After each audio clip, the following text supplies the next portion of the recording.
Millionaire hired a humble housekeeper to clean his mansion. One day he came home from work and was frozen in shock at what she had done to his 7-year-old disabled son. The imposing iron gates of the Hawthorne estate creaked open, revealing a world that Maria Sanchez had only ever dreamed of. As her worn-out shoes crunched against the pristine gravel driveway, she couldn't help but feel a mixture of excitement and trepidation. This was it, her chance to change not only her own life, but also the life of a little boy who needed her more than anyone realized. Maria clutched her small suitcase tighter, her knuckles turning white as she approached the grand mansion that loomed before her.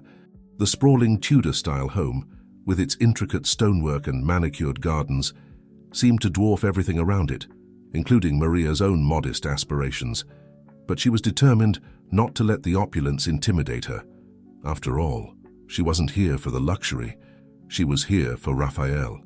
As she reached the ornate front door, Maria took a deep breath, steeling herself for what lay ahead. She knew the basics. Raphael Hawthorne was a 5-year-old boy with special needs, the only son of the reclusive millionaire, Miguel Hawthorne. What she didn't know, what no one had told her, was the weight of sorrow that hung over this magnificent house like a shroud. Before she could knock, the door swung open, revealing a tall, distinguished man with salt and pepper hair and eyes that seemed to have forgotten how to smile. Miguel Hawthorne stood before her, his expression a mixture of weariness and wariness. "Ms. Sanchez, I presume?" His voice was deep and cultured, but there was an edge to it that spoke of long nights and longer sorrows. Maria nodded, trying to keep her voice steady. "Yes, Mr. Hawthorne. It's a pleasure to meet you. I'm here about the position." Yes, come in," Miguel interrupted, stepping aside to allow her entry. "Mrs. Grayson, the housekeeper, will show you to your quarters. I trust you've been briefed on your responsibilities." Maria followed him into a cavernous foyer, her eyes widening at the crystal chandelier that hung overhead, casting prismatic rainbows across the marble floor. "I have, sir.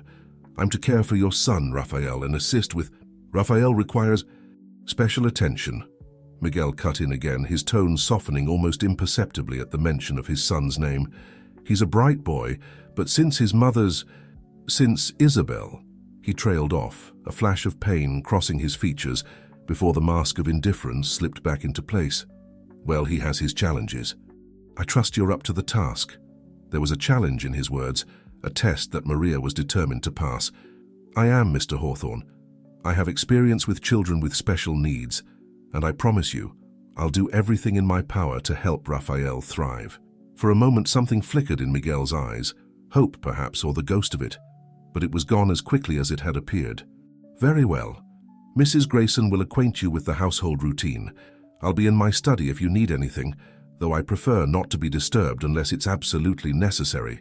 With that, he turned on his heel and strode away, leaving Maria standing in the vast entryway, feeling smaller than she ever had in her life. But as she watched him disappear down a long hallway, she caught a glimpse of a small figure peeking out from behind a door, a mop of unruly dark hair and wide, curious eyes that vanished as soon as they made contact with hers. Raphael. In that brief moment, Maria felt a surge of determination. This wasn't just a job, it was a calling. Somewhere in this grand, lonely house was a little boy who needed love, attention, and understanding, and Maria was going to give him all of that and more. As if on cue, a stern-looking older woman appeared, her grey hair pulled back in a tight bun. "Ms. Sanchez? I'm Mrs. Grayson. If you'll follow me, I'll show you to your room and give you a tour of the house." Maria nodded, hefting her suitcase. As she followed Mrs. Grayson up a sweeping staircase, she couldn't shake the feeling that she was stepping into something much bigger than herself. The walls seemed to whisper with secrets, and the shadows held memories that no one dared to speak of. But Maria was no stranger to hard work or to the complexities of the human heart. She had come here to make a difference, and that was exactly what she intended to do. As they reached the landing, Mrs. Grayson turned to her with a look that was part warning, part plea. "Ms. Sanchez, I must impress upon you the delicate nature of your position here. Master Raphael is, well, he's had a difficult time since his mother passed. Mr. Hawthorne, too, has changed. This house needs light again, do you understand?" Maria met the housekeeper's gaze steadily. "I do, Mrs. Grayson, and I promise you, I'll do everything I can to bring that light back." Mrs. Grayson nodded, satisfied for the moment. As they continued down the hallway, Maria's mind raced with questions. What had happened to Isabel Hawthorne? Why was Miguel so distant from his own son? And most importantly, how could she help heal the wounds that seemed to run so deep in this family? She didn't have the answers yet, but as they approached a closed door at the end of the hall, Raphael's room, she assumed, Maria knew one thing for certain. Her life and the lives of the Hawthornes were about to change forever. Whether for better or worse remained to be seen, but Maria was determined to make sure it was for the better.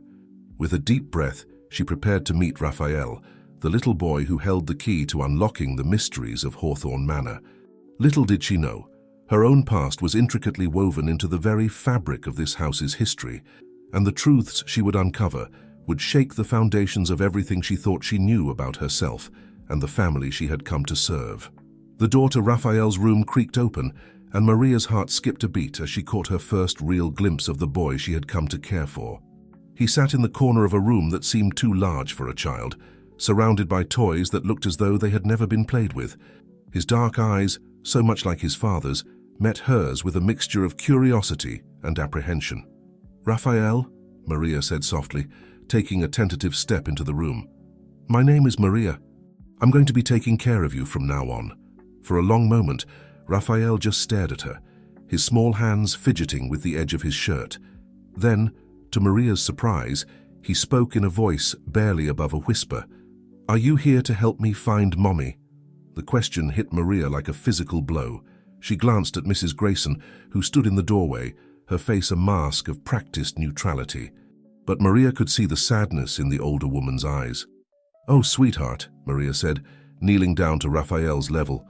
"I'm here to be your friend and to help you with anything you need. Can you tell me about your mommy?" Raphael's eyes lit up, and for a moment, Maria saw a glimpse of the happy child he must have been before tragedy struck. "Mommy was pretty. She sang to me. But she went away and Daddy says she can't come back, but I think she's just lost. Maybe you can help me find her." Maria felt her heart breaking for this little boy who couldn't understand the finality of loss. She reached out, gently taking Raphael's hand in hers. "Raphael, I can't bring your mommy back, but I can promise you that I'll be here for you. We can talk about her whenever you want, okay? And maybe we can find ways to remember her together." Raphael seemed to consider this for a moment before nodding slowly. "Okay, but can we still look for her sometimes, just in case?" "Of course, sweetheart," Maria said, fighting back tears. "We can look for her in the flowers she loved, in the songs she sang to you. She'll always be a part of you, Raphael." As she spoke, Maria noticed something clutched in Raphael's other hand, a crumpled photograph. "What's that you have there?" she asked gently. Raphael hesitated, then slowly uncurled his fingers, revealing a worn picture of a beautiful woman with long dark hair and a radiant smile. "It's Mommy," he said. "Daddy doesn't know I have it. It's a secret." Maria's breath caught in her throat as she looked at the photograph. There was something hauntingly familiar about the woman's features, something that tugged at the edges of her memory. But before she could examine it more closely, Raphael quickly hid the photo away. "It's okay," Maria assured him. "It can be our secret. Now what do you say we get to know each other a little better? Would you like to show me some of your favorite toys?" As Raphael began to open up, showing Maria his collection of model airplanes and stuffed animals, Mrs. Grayson quietly slipped away. Maria could hear her speaking in hushed tones with someone in the hallway, Miguel, she assumed. "She seems to be connecting with him already," Mrs. Grayson was saying. "It's more than we could have hoped for." "Let's not get ahead of ourselves," came Miguel's gruff reply. "We've been down this road before. Just keep an eye on things." Their footsteps faded away, leaving Maria to wonder about the meaning behind their words. What had happened with previous caretakers? And why did Miguel seem so resistant to hope? As the afternoon wore on, Maria helped Raphael with some simple exercises designed to improve his motor skills, read him stories, and even managed to coax a few laughs out of him with silly faces and voices. But through it all, she couldn't shake the feeling that she was missing something important. Some piece of the puzzle that would make sense of the sadness that permeated every corner of Hawthorne Manor. Later that evening, after she had tucked Raphael into bed with a promise to see him in the morning, Maria found herself wandering the dimly lit hallways of the mansion. The house was eerily quiet, save for the distant ticking of a grandfather clock and the occasional creak of settling wood. As she passed Miguel's study, she noticed a sliver of light beneath the door and the muffled sound of someone speaking. Curiosity got the better of her, and she found herself inching closer, straining to hear. I know, Miguel was saying, his voice heavy with emotion. But what am I supposed to do? He asks for her every day, and I can't bear to crush what little hope he has left. There was a pause, and Maria realized he must be on the phone. No, I haven't told him the whole truth. How could I? He's just a child. He wouldn't understand the circumstances of his birth or why Isabel... Miguel's voice broke. God, I miss her so much. And every time I look at Rafael, I see her. It's like losing her all over again every single day. Maria's hand flew to her mouth, stifling a gasp. What circumstances? What truth was Miguel hiding from his son? And why did the mention of Isabel's name send a shiver down Maria's spine, as though she were forgetting something vitally important? She was so lost in thought that she didn't notice the conversation in the study had stopped until the door suddenly swung open. Miguel stood there, his eyes red-rimmed and startled. Ms. Sanchez, he said, his voice hoarse. Is everything all right? Do you need something? Maria scrambled for an excuse. I'm sorry, Mr. Hawthorne, I was just familiarizing myself with the layout of the house. I didn't mean to disturb you. Miguel regarded her for a long moment, and Maria had the unsettling feeling that he was looking right through her, seeing something she couldn't even see herself. You remind me of someone, he said finally, his voice soft and distant. It's unsettling. Before Maria could respond, Miguel seemed to shake himself out of whatever memory had gripped him. It's late. You should get some rest. Rafael can be demanding. You'll need your strength. With that, he retreated back into his study, closing the door firmly behind him. Maria stood there for a moment, her mind reeling from everything she had seen and heard. As she made her way back to her room, she couldn't shake the feeling that she had stepped into a story that had begun long before her arrival. A story of love, loss, and secrets that threatened to unravel everything she thought she knew. Lying in bed that night, staring at the unfamiliar ceiling, Maria made a silent promise to herself and to Rafael. She would uncover the truth no matter what it cost her. She would bring light back into this house of shadows, and maybe, just maybe, she would find a family of her own in the process. Little did she know, the truth she sought was far more personal and far more painful than she could have ever imagined. As she drifted off to sleep, the face of the woman in Raphael's photograph swam before her eyes, a mirror image of a past she had yet to remember. The following weeks at Hawthorne Manor settled into a rhythm that was both comforting and unsettling for Maria. Her days were filled with caring for Raphael, whose trust in her grew with each passing moment. But as she helped him with his physical therapy exercises, read him stories and coaxed him out of his shell, she couldn't shake the feeling that the mansion itself was watching her, holding its breath, waiting for something. One sunny afternoon, as Maria and Raphael sat in the garden surrounded by a riot of colorful blooms, the little boy suddenly looked up at her with those piercing dark eyes that seemed too old for his young face. Maria, he said, his voice serious, do you believe in ghosts? The question caught her off guard. Ghosts? Why do you ask, sweetheart? Raphael fidgeted with a blade of grass, twirling it between his small fingers. Sometimes, at night, I hear Mommy's voice. She sings to me, just like she used to. But when I open my eyes, she's not there. Maria's heart clenched. She knew the importance of validating Raphael's feelings, while also gently guiding him towards reality. Oh, Raphael, she said softly, I think what you're hearing are the beautiful memories of your mommy. They're so strong and so full of love that sometimes they feel very real. But it's not just her voice, Raphael insisted, his eyes wide. Sometimes I see her too in the mirror in my room. She looks sad. She's trying to tell me something, but I can't hear her words. A chill ran down Maria's spine despite the warm afternoon sun. She was about to respond when a shadow fell over them. Looking up, she saw Miguel standing there, his face a mask of barely contained emotion. Raphael, he said, his voice strained, it's time for your nap. Go inside with Mrs. Grayson. The little boy's face fell, but he nodded obediently. As he walked towards the house, he turned back once, his eyes meeting Maria's in a silent plea she couldn't quite decipher. Once Rafael was out of earshot, Miguel turned to Maria, his eyes blazing. "Ms. Sanchez, I would appreciate it if you didn't encourage Rafael's fantasies. It's not healthy for him to dwell on the past like this." Maria stood, brushing grass from her skirt. "Mr. Hawthorne, with all due respect, Rafael is processing his grief. It's normal for children his age to—" "Normal?" Miguel interrupted, his voice rising. "There's nothing normal about our situation, Ms. Sanchez. You have no idea what—" He cut himself off, running a hand through his silver-streaked hair. Just be careful what you say to him. Please."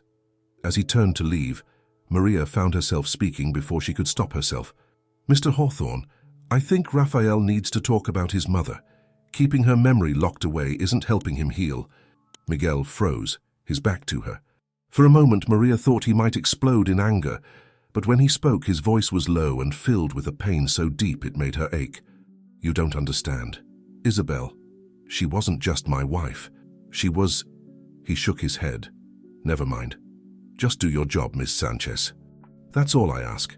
As he walked away, Maria couldn't shake the feeling that she had just scratched the surface of a truth far more complex than she had imagined. The way Miguel spoke about Isabel, it was as if her loss was more than just the death of a beloved wife. There was guilt there, and a secret that weighed on him like a physical burden. Later that evening, as Maria was helping Rafael get ready for bed, she noticed him clutching something tightly in his hand. "What have you got there, sweetheart?" she asked gently. Rafael hesitated, then slowly opened his palm, revealing the crumpled photograph she had seen before. "It's Mommy," he said softly. "I like to hold it when I sleep. It makes me feel safe." Maria's breath caught as she looked at the photo again. In the soft lamplight of Rafael's room, the woman's features seemed to come alive. And there, in the curve of her smile, the arch of her brow, Maria saw something that made her heart stutter.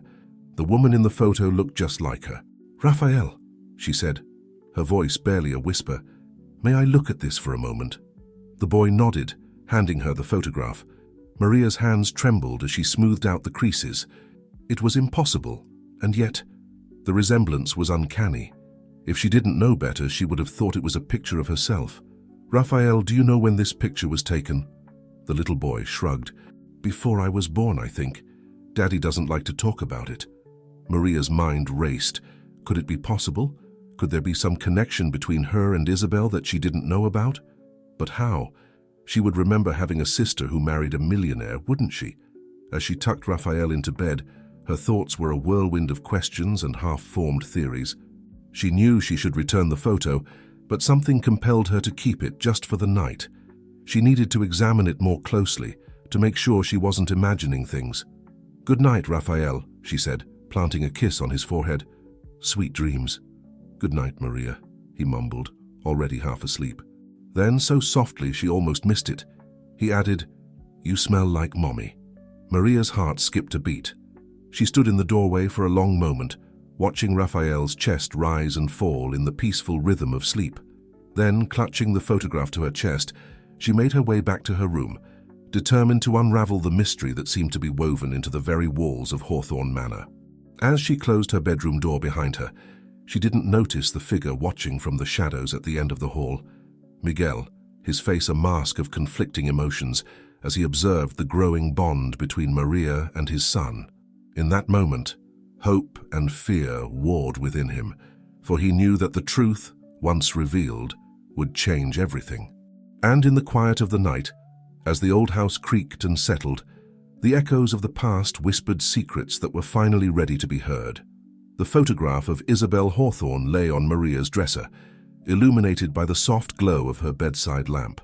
She had spent hours studying every detail, trying to make sense of the uncanny resemblance between herself and Rafael's mother. The more she looked, the more certain she became that this was more than just a coincidence. Sleep eluded her as questions raced through her mind. Could she and Isabel be related somehow? Long-lost sisters, perhaps? But surely she would remember having a sister. And why hadn't Miguel mentioned anything if the resemblance was so striking? As the first light of dawn began to seep through her curtains, Maria made a decision. She needed answers, and she knew just where to start looking.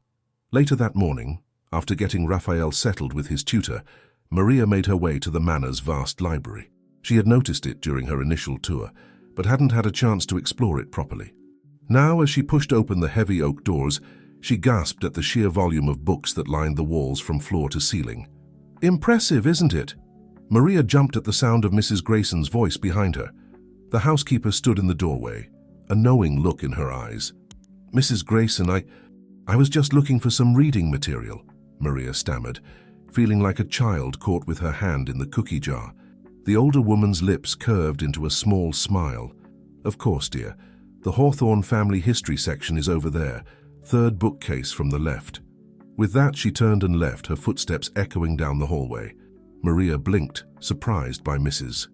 Grayson's perceptiveness and apparent willingness to help. Shaking off her unease, she made her way to the indicated bookcase and began scanning the titles. Hours passed as Maria pored over family albums, newspaper clippings, and genealogy books. She learned that the Hawthorne family had a long and illustrious history in the area, their wealth built on a combination of old money and Miguel's savvy business investments. But it was a small, leather-bound journal tucked between two larger volumes that caught her attention. The journal belonged to Miguel's grandmother, Elizabeth Hawthorne. As Maria carefully turned the fragile pages, her eyes widened at an entry dated nearly 30 years ago.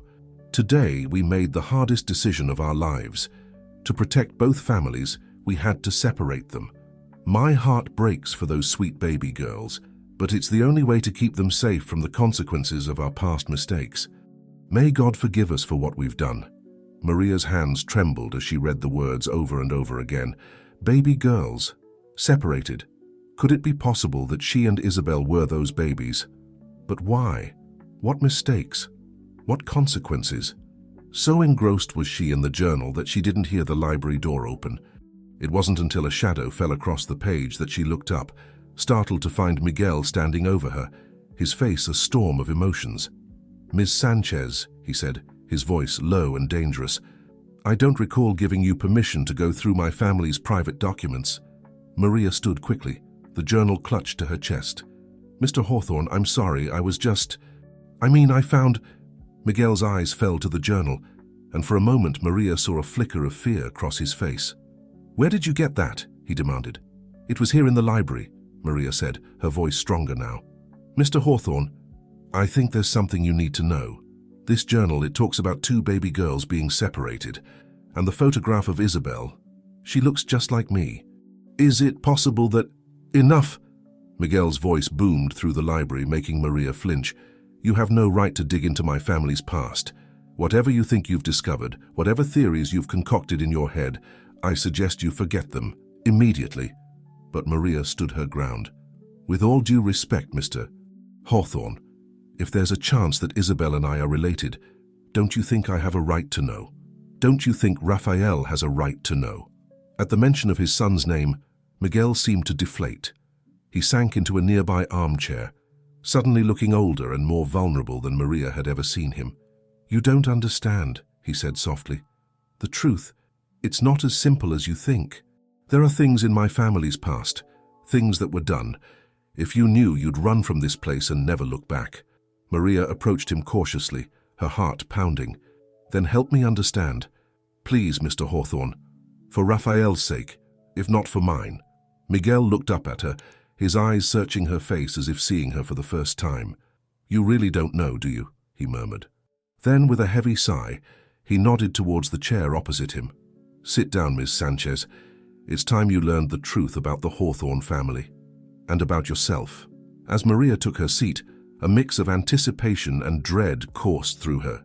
She was on the verge of uncovering a truth that would change her life forever. But as Miguel began to speak, his voice low and filled with years of pent-up guilt and sorrow, she realized that some truths come at a terrible cost. "It all began 30 years ago," Miguel started, "with a love that was never meant to be and a decision that would haunt two families for generations." The library seemed to hold its breath as Miguel's story unfolded, each word peeling back layers of secrets and lies that had been buried for decades. And as Maria listened, she felt the foundations of her world begin to crumble, replaced by a reality far more complex and heartbreaking than she could have ever imagined. Outside the library windows, Storm clouds gathered on the horizon, as if nature itself was responding to the tempest of revelations brewing within the walls of Hawthorne Manor. The truth so long hidden was finally coming to light, but its emergence would set in motion a chain of events that would test the bonds of family, love, and forgiveness in ways none of them could have foreseen. The library of Hawthorne Manor seemed to close in around Maria as Miguel's words hung heavy in the air. Outside, the gathering storm mirrored the tumult of emotions swirling within her. She leaned forward, her hands gripping the arms of her chair as Miguel began to unravel the tangled web of their shared past. 30 years ago, Miguel started, his voice low and strained. My father, Richard Hawthorne, was a powerful man in this town. He had everything, money, influence, respect, but he wanted more. He always wanted more. Miguel's eyes took on a faraway look, as if he were seeing ghosts from the past. There was another family in town, the Sanchez's. They didn't have much, but they were good people, hard-working, honest. He paused, meeting Maria's gaze. Your family, Maria. Maria's breath caught in her throat. She had always known she came from humble beginnings, but to hear it connected so directly to the Hawthornes was jarring. My father, he saw an opportunity, Miguel continued, disgust evident in his voice. The Sanchez's owned a small piece of land. Worthless, really, except for one thing: there was oil beneath it. My father knew it, but they didn't. What happened? Maria whispered, though part of her dreaded the answer. Miguel's face contorted with shame. He manipulated them, convinced them to sell for a fraction of what the land was worth. Your parents, your real parents, they trusted him, and he betrayed that trust in the worst way possible. Maria felt as if the floor had dropped out from beneath her. My real parents, Rosa and Carlos Sanchez, Miguel confirmed. They were young, struggling to make ends meet. When they found out they were expecting twins, they were overjoyed, but terrified. My father, he saw his chance. The pieces started to fall into place in Maria's mind, a picture forming that was both beautiful and horrifying. Twins, she breathed. Isabel and me. Miguel nodded, pain etched in every line of his face. My father offered them a deal. He would ensure one of the babies, you, Maria, would be given a better life with a wealthy family. In exchange, he would pay them handsomely, enough to give Isabel a good life and secure their future. But that's not what happened, was it? Maria asked, her voice trembling. No, Miguel said softly. Once the deal was done, once you were given away, my father revealed the truth about the oil. Your parents were devastated. They tried to fight it, to get you back. But my father's lawyers buried them in paperwork. They never stood a chance. Tears streamed down Maria's face as the weight of this revelation settled on her. All her life she had wondered about her origins, and now the truth was laid bare before her, a truth stained with greed and betrayal. Isabel grew up knowing she had a twin somewhere out there, Miguel continued. It haunted her. When we met and fell in love, she made me promise that we would find you someday. But by then the trail had gone cold. The family that adopted you had moved away, changed your name. We tried, Maria, we tried so hard to find you. Maria's mind reeled. But how did I end up here? Why don't I remember any of this? Miguel's expression darkened. That's the cruelest twist of fate. About a year ago, Isabel hired a private investigator. He finally tracked you down. You were working as a caregiver, building a reputation for your work with special needs children. It seemed like a miracle. We had found you, and you were exactly the person we needed to help Raphael. He paused, taking a shaky breath. Isabel was ecstatic. She wanted to tell you everything right away, but I was afraid. Afraid of how it would affect Raphael.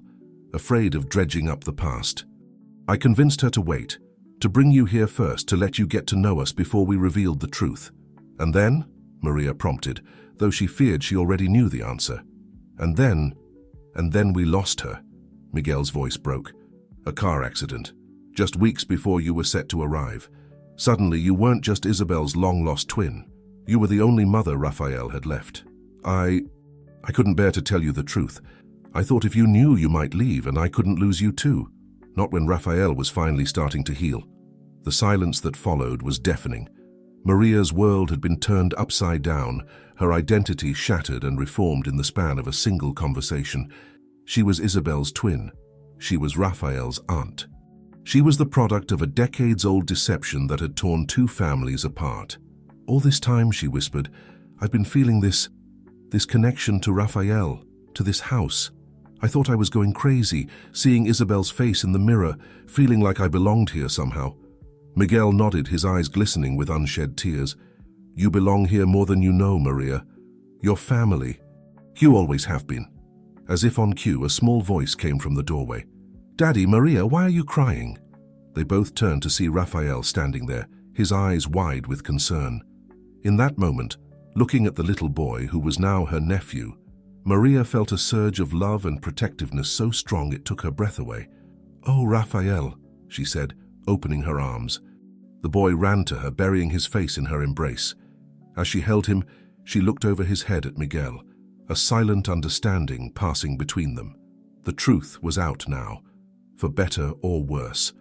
But the real challenge lay ahead: how to move forward, how to heal the wounds of the past, and how to build a future that honored Isabel's memory while embracing the new family they had found in each other.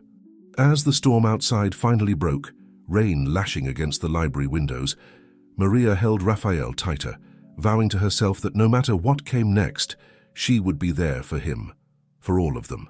The Hawthorns and the Sanchezes, two families torn apart by greed and deceit, might finally have a chance to become whole again. But as the thunder rumbled in the distance, Maria couldn't shake the feeling that there were still secrets lurking in the shadows of Hawthorne Manor. Secrets that, once revealed, would test the bonds of their newfound family in ways they could never have imagined. The days following Miguel's revelation passed in a blur for Maria. The truth of her identity, her connection to Isabel and Raphael, and the dark history of the Hawthorne family weighed heavily on her heart. She found herself looking at her reflection in every mirror she passed, searching for traces of Isabel, wondering how she could have been blind to the resemblance for so long. Raphael, too young to fully grasp the complexity of the situation, seemed to sense the shift in the household dynamics. He clung to Maria more than ever, as if afraid she might disappear if he let go. His innocent questions often caught her off guard. "Maria," he asked one afternoon as they sat in the garden, the air still heavy with the lingering scent of rain, "if you're my mommy's sister, does that make you my mommy now?" The question pierced Maria's heart. She pulled Raphael close, stroking his hair gently. "Oh, sweetheart, I'm your aunt and I love you very, very much, but I could never replace your mommy. Isabel will always be your mother, and she'll always love you even if she's not here with us anymore." Raphael nodded, his small brow furrowed in thought. "But you'll stay with us, right? You won't go away like Mommy did." "I'm not going anywhere," Maria assured him, fighting back tears. "I promise you that, Raphael. I'll always be here for you." As she held him, Maria caught sight of Miguel watching them from the terrace. His expression was unreadable, a mix of guilt, sorrow, and something else. Hope, perhaps. The revelation had changed things between them too. The distance Miguel had maintained since her arrival had crumbled, replaced by a tentative warmth, a shared understanding born of their complicated history. Later that evening, after Raphael had been tucked into bed, Maria found Miguel in his study. He sat behind his massive oak desk, looking smaller somehow, more vulnerable than she had ever seen him. "How are you holding up?" he asked as she entered, gesturing for her to take a seat. Maria sank into the leather armchair across from him, suddenly exhausted. I don't know, Miguel. It's all so overwhelming. One minute I'm overjoyed to have found a family I never knew I had, and the next I'm furious about the lies, the years we lost." Miguel nodded, his eyes filled with understanding. "I know. Believe me, I know. I've been carrying this guilt for so long. Watching you with Raphael, seeing how naturally you fit into our lives, it's been both a blessing and a torment." "Why didn't you tell me sooner?" Maria asked, the question that had been burning inside her finally spilling out. Miguel sighed heavily. "Fear, mostly. Fear of losing you, fear of hurting Raphael, fear of facing my family's past, but also hope. I thought if you got to know us first, if you formed a bond with Raphael, maybe you'd be more likely to stay when you learned the truth. And now?" Maria pressed. "What happens now, Miguel?" He leaned forward, his gaze intense. "That's up to you, Maria. I know we have no right to ask anything of you, not after everything my family has done, but for Raphael's sake, for Isabel's memory, I'm asking you to stay, to be a part of this family, properly this time." The weight of his words hung in the air between them. Maria felt the pull of responsibility, of love for Raphael, of a connection to Isabel she was only beginning to understand. But there was something else too, a spark of possibility when she looked at Miguel that both thrilled and terrified her. "I need time," she said finally. "Time to process all of this, to figure out who I am now that I know the truth." Miguel nodded, relief evident in his features. "Of course, take all the time you need. We're not going anywhere." As Maria stood to leave, a glint of metal on Miguel's desk caught her eye. It was a small key, antique-looking and ornate. "What's that?" she asked, curiosity getting the better of her. Miguel's expression shifted, a flicker of unease crossing his face. It was Isabel's. She always wore it on a chain around her neck. Said it was the key to unlocking our family's biggest secret." Maria's pulse quickened. "What secret?" "I don't know," Miguel admitted. "She never told me. Said it wasn't the right time, that she was waiting for something, or someone." His eyes met Maria's, a question in their depths.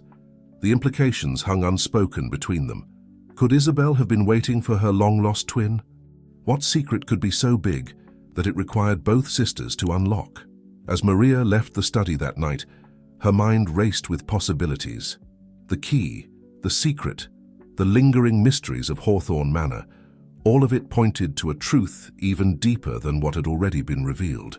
In her room, Maria found herself drawn to the window, gazing out at the sprawling grounds of the estate. The moon cast long shadows across the manicured lawns, and for a moment she could have sworn she saw a figure standing at the edge of the woods that bordered the property. But when she blinked, it was gone.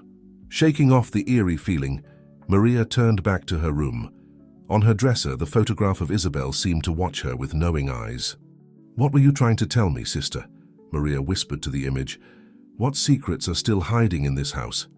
As she prepared for bed, Maria couldn't shake the feeling that she was standing on the precipice of something monumental.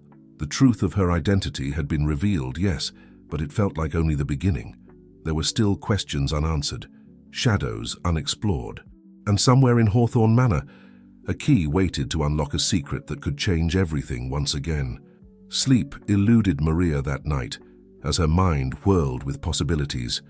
Who were her birth parents really? What had become of them? And what of the adoption that had torn her away from her twin?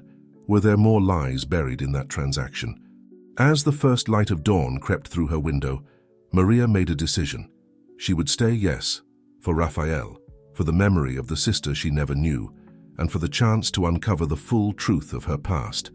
But she would do it on her own terms. The Hawthorne family had kept its secrets for generations. Now it was time for those secrets to come to light, no matter the cost. And Maria, with the blood of both the Hawthornes and the Sanchezes running through her veins, was determined to be the one to bring them into the open. Little did she know, the very foundations of Hawthorne Manor trembled with the weight of truths yet to be revealed. Truths that would test the limits of love, loyalty, and the true meaning of family. The following weeks at Hawthorne Manor were a whirlwind of emotions for Maria. Each day brought new challenges as she navigated her role as both caregiver and newly discovered aunt to Raphael, all while grappling with the weight of her own shifting identity.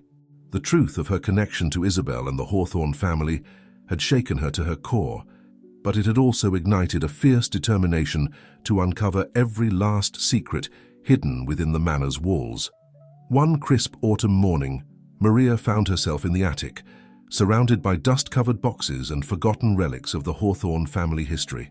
She had convinced Miguel to let her explore, hoping to find some clue, some thread that would lead her to the truth Isabel had been protecting. As she sifted through old photographs and yellowed documents, a small, ornate box caught her eye. It was tucked away behind a stack of leather-bound books, as if someone had intentionally hidden it. With trembling hands, Maria lifted the box and examined it closely. There on the bottom was a tiny keyhole that looked eerily familiar. "The key," she whispered, her heart racing. Could this be what Isabel's key was meant to open? Before she could investigate further, the sound of footsteps on the attic stairs made her quickly hide the box in her apron pocket. Mrs. Grayson appeared at the top of the stairs, her expression a mixture of concern and curiosity. "Ms. Sanchez, I mean, Ms. Hawthorne, the housekeeper corrected herself, still adjusting to Maria's true identity. Mr. Hawthorne is looking for you. It seems young Raphael is having one of his episodes. Maria's heart sank. Since the revelation of her true identity, Raphael had been struggling to understand the changes in his world. His nightmares had returned with a vengeance, often leaving him inconsolable. "I'll be right there," Maria said, casting one last longing look at the attic's secrets before hurrying down the stairs. She found Raphael in his room, curled up in a corner, his small body shaking with sobs. Miguel stood helplessly nearby, his face a mask of worry and frustration. "He won't let me near him," Miguel said as Maria entered. "He keeps asking for Isabel, and for you." Maria approached Raphael slowly, her voice soft and soothing. "Raphael, sweetheart, it's me, it's Maria, I'm here." The boy looked up, his tear-stained face a picture of confusion and fear. "Maria, but I saw Mommy. She was here in my mirror. She looked so sad." Maria and Miguel exchanged a worried glance. These visions of Isabel had been happening more frequently, and they weren't sure if they were a product of Raphael's grief or something more unsettling. "Oh, honey," Maria said, gathering Raphael into her arms. "Remember what we talked about? Sometimes our memories of the people we love can feel so real that we think we see them, but your mommy is always with you, in your heart." As she held him, Maria couldn't help but wonder if there was more to Raphael's visions than mere imagination. The key, the hidden box, the secrets that seemed to permeate every corner of Hawthorne Manor, could they all be connected to these ghostly appearances of Isabel? Later that evening, after Raphael had finally fallen into a fitful sleep, Maria found Miguel in the library. He was standing by the window, a glass of whiskey in his hand, staring out into the darkness. "How is he?" Miguel asked without turning around. "Sleeping for now," Maria replied, moving to stand beside him. "Miguel, I'm worried. These visions Raphael's having, do you think they could be more than just dreams?" Miguel sighed heavily, taking a long sip of his drink. "I don't know, Maria. There's so much about this house, about our family's history, that I'm not sure of anymore. Isabel, she always said this place had secrets, secrets that went beyond what we already knew." Maria's hand went to her pocket, feeling the outline of the small box she'd discovered. Should she tell Miguel about it, about the key? But something held her back, a feeling that this was a mystery she needed to unravel on her own, at least for now. "Miguel," she said carefully, "I've been thinking. I want to learn more about my birth parents, about the Sanchezes. Is there any way to find out what happened to them after everything?" Miguel turned to her, his eyes filled with a mixture of guilt and resolve. "I've already started looking into it. I owe you that much at least. But Maria, I have to warn you, what we find might not be easy to hear." "I need to know," Maria insisted. "Good or bad, it's part of who I am." Miguel nodded, setting down his glass. "All right, I'll make some calls in the morning. But Maria, whatever we discover, promise me you'll remember that you're a Hawthorne now too, your family, and we need you. Raphael needs you." The intensity in his gaze made Maria's heart flutter in a way she wasn't entirely comfortable with. The lines between their past and present, between obligation and genuine affection, were becoming increasingly blurred. "I promise," she said softly, "I'm not going anywhere." As she left the library, Maria's mind was a whirlwind of thoughts and emotions. The box in her pocket seemed to burn with potential revelations. Raphael's visions, the key, the hidden secrets of Hawthorne Manor, all of it was connected, she was sure of it, and she was determined to find out how. In her room that night, Maria carefully examined the box she'd found. It was exquisitely crafted, with intricate designs etched into its surface. The keyhole was tiny, but she was certain it would fit Isabel's key perfectly. With a deep breath, she retrieved the key from its hiding place in her dresser drawer. This was it, the moment of truth. Whatever secret Isabel had been protecting, whatever truth lay hidden within this box, Maria was about to uncover it. As she inserted the key, she felt a moment of resistance, then a soft click. The lid sprang open, revealing nothing. The box was empty. Maria's heart sank. Had she been wrong? Was this all just a wild goose chase? But then, as she turned the box over in frustration, a small piece of paper fluttered to the floor. With trembling hands, She picked it up and unfolded it. In elegant flowing script, Isabel's handwriting, she realized with a start, were written these words: "The truth lies beneath the roses where two hearts beat as one. Find the key that unlocks not a door, but a destiny." Maria read the words over and over, her mind racing. The roses? Could it be referring to the garden? And what key was Isabel talking about? She already had the key, didn't she? As she pondered the riddle, a chill ran down her spine. She couldn't shake the feeling that she was being watched. Turning slowly, she looked towards her bedroom mirror. For just a moment, so briefly she might have imagined it, she saw a face that was both familiar and strange. Isabel's face, her own face, gone in the blink of an eye. Maria stumbled back, her heart pounding. Was she losing her mind? Or was Isabel trying to communicate with her from beyond the grave? One thing was certain: the mysteries of Hawthorne Manor ran deeper than she could have ever imagined, and she was only just beginning to scratch the surface. As she climbed into bed that night, Maria clutched the cryptic note to her chest. Tomorrow, she vowed, she would begin to unravel its meaning. Tomorrow she would take one step closer to the truth that Isabel had died protecting. Little did she know, the path to that truth would test her in ways she could never have anticipated, forcing her to question everything she thought she knew about family, love, and the very nature of reality itself. The next morning dawned bright and clear, a stark contrast to the tumultuous thoughts swirling in Maria's mind. She had barely slept, Isabel's cryptic message playing on an endless loop in her head. As she dressed for the day, her eyes kept darting to the mirror, half expecting to see her twin's ghostly reflection gazing back at her. Breakfast was a quiet affair. Raphael picked at his food, still subdued from his nightmare the night before. Miguel buried himself in his newspaper, though Maria noticed his eyes weren't moving across the pages. The weight of unspoken words and hidden truths hung heavy in the air. "I thought I might spend some time in the garden today," Maria said casually, breaking the silence. "The roses could use some tending." Miguel lowered his paper, a flicker of something, concern, suspicion, crossing his face. "The roses were Isabel's pride and joy," he said softly. "She spent hours out there, especially in the old rose arbor by the fountain." Maria's pulse quickened. The rose arbor. Could that be the location Isabel's note was referring to? "Maybe Raphael would like to help me," she suggested, turning to the boy with a warm smile. "What do you say, sweetheart? Would you like to learn about the flowers your mommy loved so much?" Raphael nodded, a small spark of interest lighting up his eyes for the first time in days.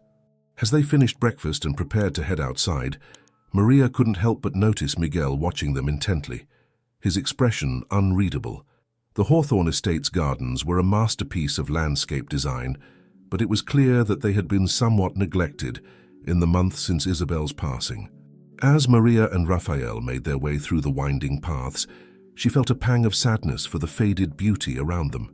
"Mommy used to say that every flower had a story," Raphael said suddenly, his small hand clasped in Maria's. "Do you think that's true?" Maria smiled down at him, marveling at the child's perception. "I think your mommy was very wise. Every living thing has a story, Raphael. Sometimes we just have to listen closely to hear it." As they approached the rose arbor, Maria's heart began to race. The structure was a thing of beauty, even in its slightly overgrown state. Climbing roses in shades of pink, red, and white created a canopy overhead, their fragrance heavy in the air. "This was Mommy's special place," Raphael said, his voice barely above a whisper.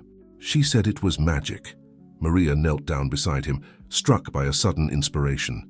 "Raphael, did your mommy ever show you any secret places in the garden? Any hidden spots that were just for the two of you?"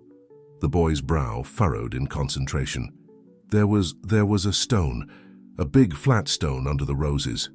Mommy said it was a fairy door, but I was never allowed to open it." Maria's breath caught in her throat. This had to be it. "Can you show me, sweetheart?"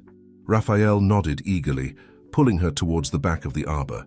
There, half hidden by a cascade of pink roses, was a large flat stone set into the ground. It looked ordinary enough, but as Maria brushed away some of the dirt and fallen petals, she saw something that made her gasp. Carved into the stone's surface was a small heart, and within it, two sets of initials, IH and MS, Isabel Hawthorne and Maria Sanchez. The twin sisters, separated by fate, but connected by an unbreakable bond. "Raphael, honey, can you go get the gardening tools from the shed?" Maria asked, her voice trembling with excitement.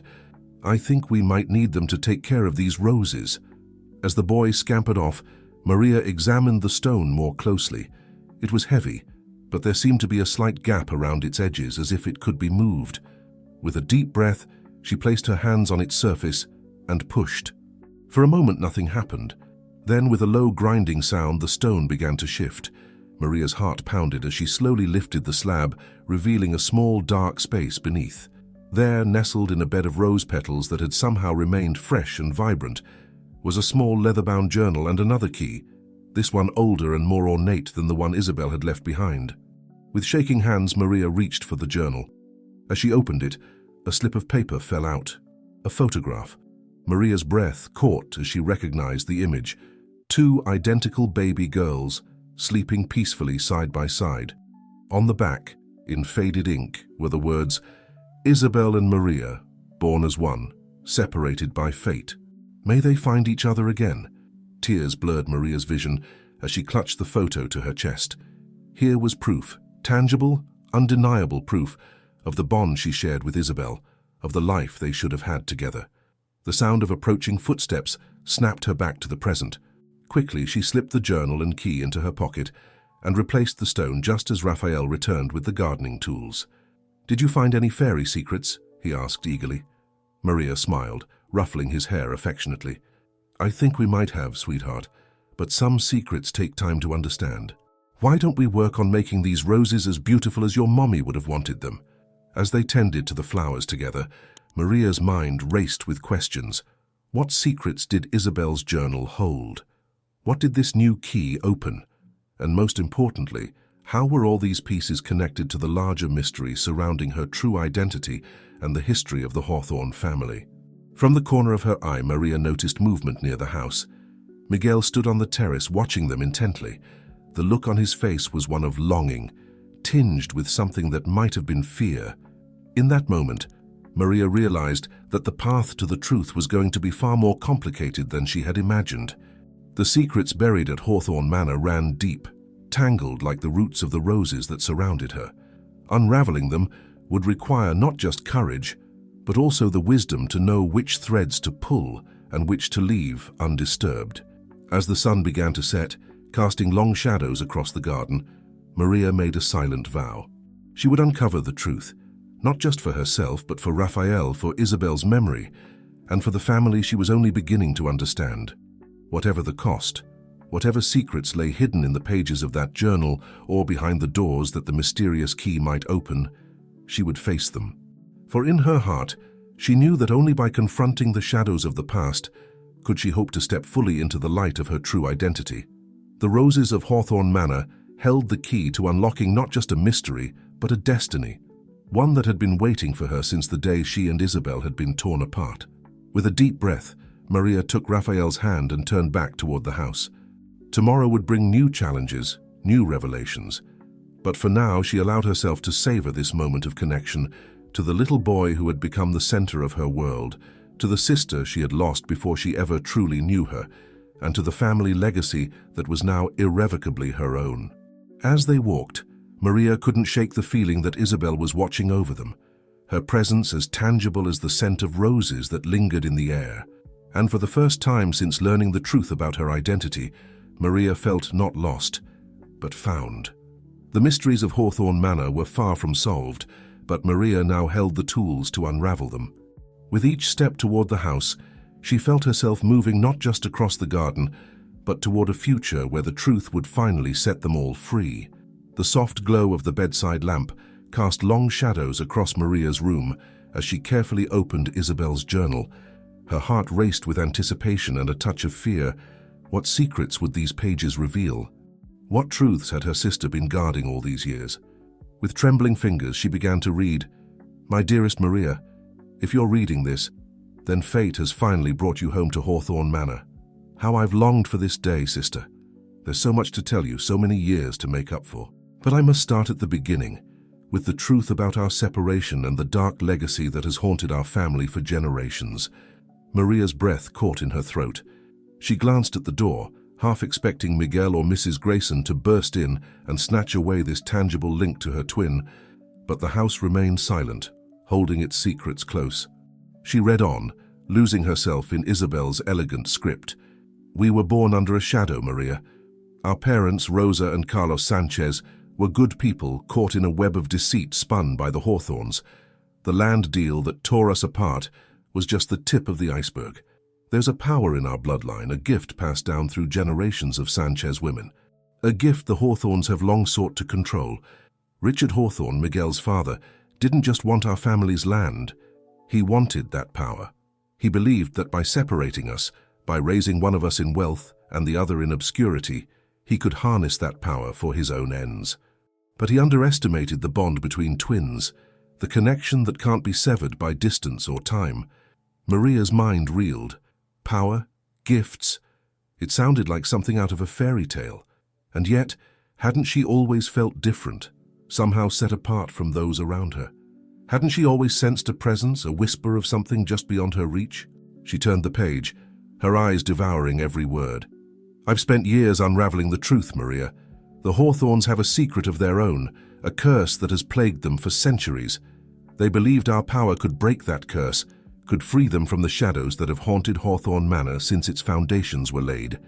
But the truth is, only together can we unlock the full potential of our heritage.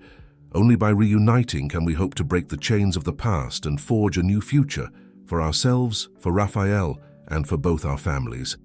Maria's head spun. Curses, family legacies, it all seemed too fantastic to be real.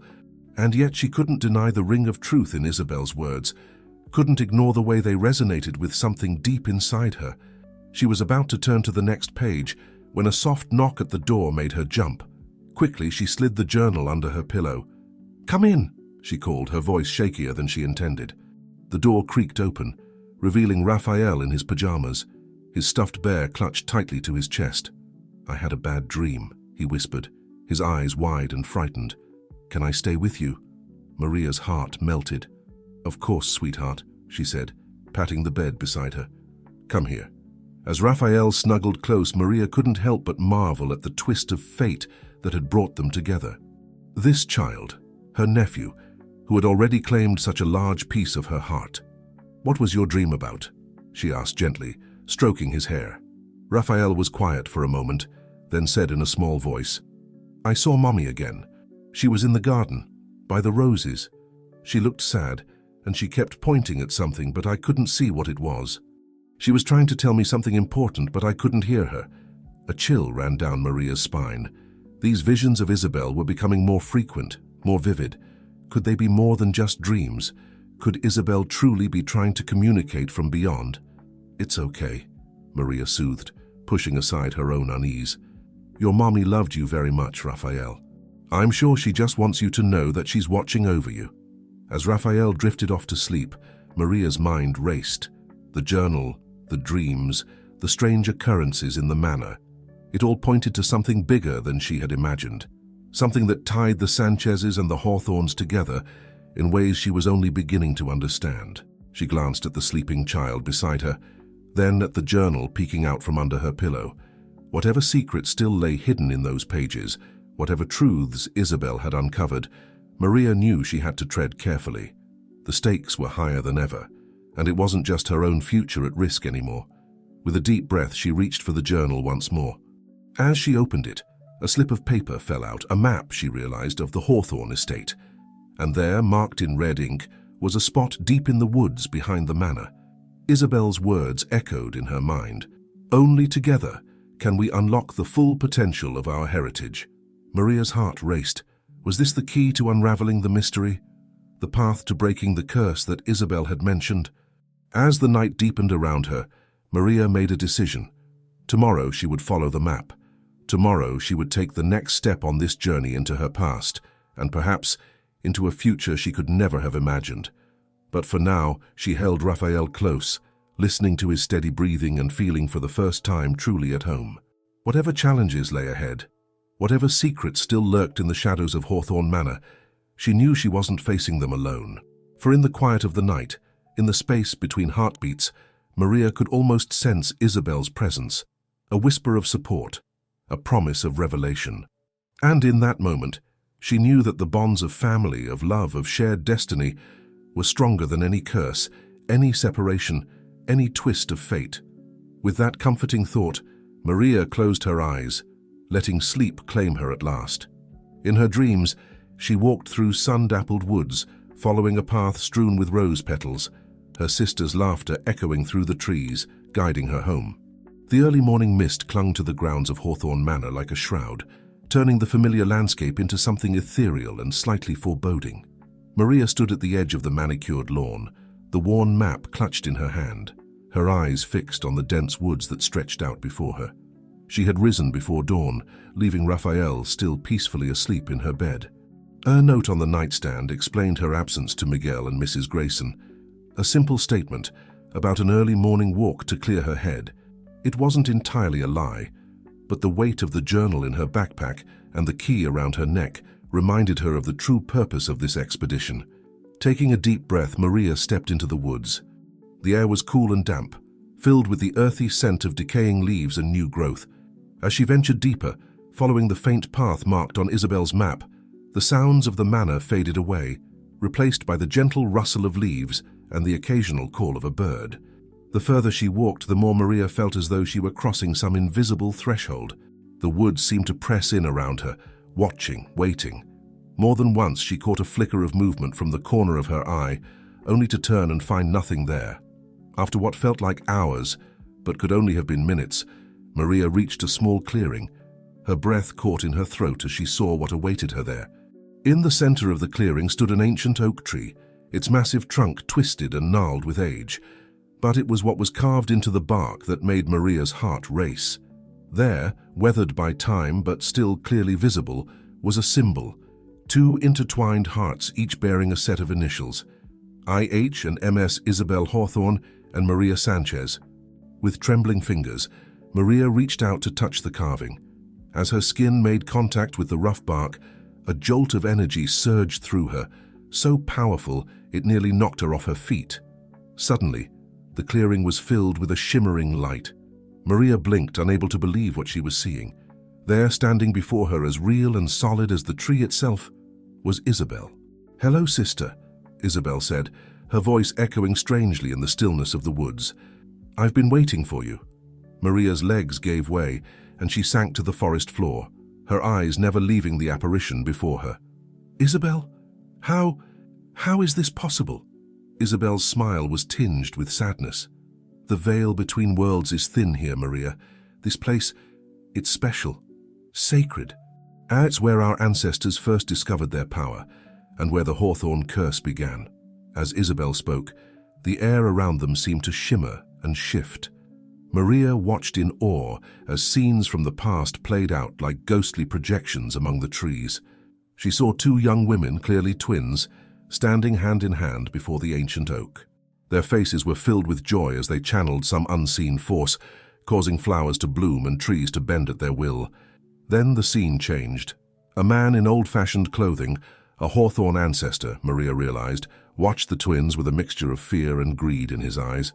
She saw him conspiring with others, saw the twins betrayed and separated. "The Hawthornes feared our power," Isabel explained, her voice heavy with centuries of pain.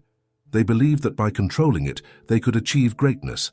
But in seeking to harness what they didn't understand, they brought a curse upon themselves and their descendants." The visions shifted again. Maria saw generations of Hawthornes plagued by misfortune, by illness, by tragedy. She saw the light fading from their eyes, the joy draining from their lives. "The curse can only be broken when our bloodlines are reunited," Isabel continued, "when the power of the Sanchez twins is joined with the strength of the Hawthorne legacy. That's why I fought so hard to find you, Maria, why I left the clues, the journal, the map. I knew that together we could set things right." Maria's mind reeled with the implications of what she was seeing, what she was hearing. "But Isabel, you're gone. How can we possibly break the curse now?" Isabel's form flickered, like a candle in the wind. "I may have left this world, Maria, but my spirit remains, and you have a strength you haven't even begun to tap into. You and Raphael, you are the key." As Isabel spoke, Maria felt something stirring deep within her, a warmth, a power she had always sensed but never fully understood. "Listen closely, sister," Isabel said, her voice growing fainter. "The final piece of the puzzle lies beneath the manor itself, a hidden chamber, accessible only with the key I left you. But be warned, there are those who would stop at nothing to keep the truth buried. Trust your instincts, trust in the bond we share, and above all, protect Raphael. He is more important than you know." With those words, Isabel's form began to fade. Maria reached out, desperate to hold on to this connection for just a moment longer. "Isabel, wait. I have so many questions." But her sister was already gone, leaving behind only a whisper on the wind. "Remember, Maria, the power is in your blood, in your heart. Trust in it, and you can overcome anything." As the clearing fell silent once more, Maria sat motionless, trying to process everything she had seen and heard. The Hawthorne curse, the Sanchez power, the hidden chamber beneath the manor. It all seemed too fantastic to be real. And yet, as she placed her hand once more on the carved tree, she felt that same surge of energy. This time, however, she didn't fight it. She let it flow through her, marveling at the sense of connection it brought, to the earth beneath her feet, to the legacy of her ancestors, to Isabel's enduring spirit. As she stood, a new determination filling her, Maria noticed something glinting in the grass near the base of the tree. Bending down, she found a small, intricately carved stone. On one side was the same symbol carved into the tree, the intertwined hearts. On the other, a series of strange symbols she didn't recognize. Somehow Maria knew this stone was important. Another piece of the puzzle Isabel had left for her to solve. With a deep breath, she tucked the stone into her pocket and turned back toward Hawthorne Manor. The path ahead was unclear, fraught with danger and uncertainty, but for the first time since learning the truth about her identity, Maria felt truly empowered. She had a mission now, a purpose that went beyond uncovering her own past. She had to break the curse, protect Raphael, and honor the legacy of both the Sanchez and Hawthorne families. As she emerged from the woods, the manor looming before her, Maria squared her shoulders. Whatever challenges lay ahead, whatever secrets still lurked in the shadows, she was ready to face them. For she was no longer just Maria Sanchez or Maria Hawthorne. She was the heir to a powerful legacy, the guardian of ancient secrets, and the key to breaking a centuries-old curse. And nothing, not fear, not doubt, not all the forces that might stand against her, would stop her from fulfilling her destiny. The sun was climbing higher in the sky as Maria emerged from the woods, her mind still reeling from her encounter with Isabel's spirit. The grounds of Hawthorne Manor stretched before her, deceptively peaceful in the morning light. As she approached the house, she saw a figure pacing on the terrace, Miguel, his face etched with worry. "Maria," he called out as soon as he spotted her. "Where have you been? We've been worried sick." As she climbed the steps to meet him, Maria could see the mix of relief and suspicion in Miguel's eyes. She forced a smile, trying to appear casual. "I'm sorry, Miguel. I left a note. I just needed some time to clear my head." Miguel's gaze softened slightly, but she could tell he wasn't entirely convinced.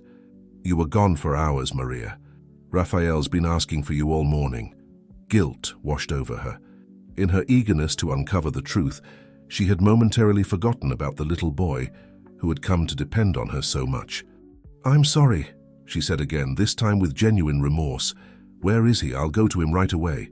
"He's in the sunroom with Mrs. Grayson," Miguel replied. Then, as Maria turned to go, he caught her arm gently. "Maria, wait. Is everything all right? You seem different." For a moment, Maria considered telling him everything about the journal, the map, her encounter with Isabel's spirit. But the warning in Isabel's words echoed in her mind. There are those who would stop at nothing to keep the truth buried. Could Miguel be one of those people? Or was he as much a victim of the Hawthorne curse as anyone? "I'm fine, Miguel," she said, managing a more convincing smile this time. "Really, just processing everything, I suppose." "It's a lot to take in." Miguel nodded, his hand lingering on her arm for a moment longer than necessary. "I understand. And Maria, I want you to know that I'm here.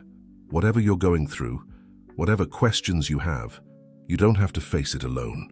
The sincerity in his voice made Maria's heart ache. There was so much left unsaid between them, so many layers to their complicated relationship. But now wasn't the time to unravel that particular mystery. "Thank you, Miguel," she said softly. "That means a lot." As she made her way to the sunroom, Maria's hand went to her pocket, feeling the outline of the carved stone she had found in the woods. She needed to find a way to decipher those symbols. But how?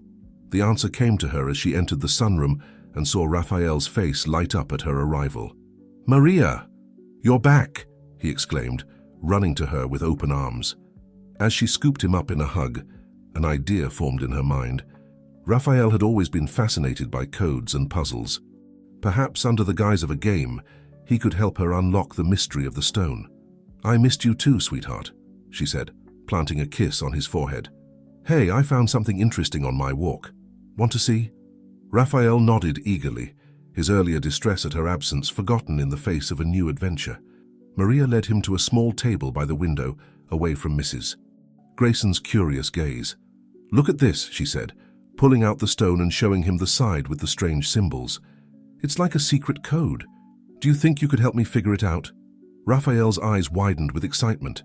"A real secret code? Cool. Can I draw it?" Maria nodded, grateful for his enthusiasm. As Raphael began to carefully copy the symbols onto a piece of paper, she couldn't help but marvel at how naturally he took to the task. There was something in the way his small fingers traced the lines, a familiarity that went beyond simple curiosity. "Raphael," she said carefully, "has your dad ever shown you anything like this before? Or maybe, your mum?" The boy paused, his brow furrowing in concentration. I'm not sure, but it feels like I've seen these before. In a dream, maybe." A chill ran down Maria's spine. Could Raphael be more connected to the Sanchez legacy than she had realized? Isabel's words came back to her. "He is more important than you know." Before she could pursue that line of thought further, Raphael let out a small gasp. "Look, Maria, when you put these two together, it makes a picture." Maria leaned in, her breath catching as she saw what Raphael had discovered. Two of the symbols, when overlapped, formed a perfect replica of the intertwined hearts carved into the old oak tree. "That's amazing, Raphael," she said, her mind racing with the implications. "You have a real talent for this." As they continued to work on decoding the symbols, Maria couldn't shake the feeling that they were on the verge of uncovering something monumental. The stone, the symbols, Raphael's innate understanding of them, it all pointed to a deeper connection between the boy and the mysteries surrounding Hawthorne Manor. Later that evening, after Raphael had been put to bed, Maria retreated to her room to pore over the progress they had made. The decoded symbols seemed to form a kind of map or diagram, but of what, she couldn't quite determine. A soft knock at her door startled her from her thoughts. "Come in," she called, quickly hiding the stone and papers under her pillow. The door opened to reveal Miguel, looking tired but determined.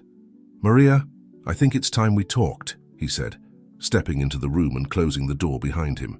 "There's something you need to know about Isabel, and about Raphael." Maria's heart raced. Was this the moment of truth?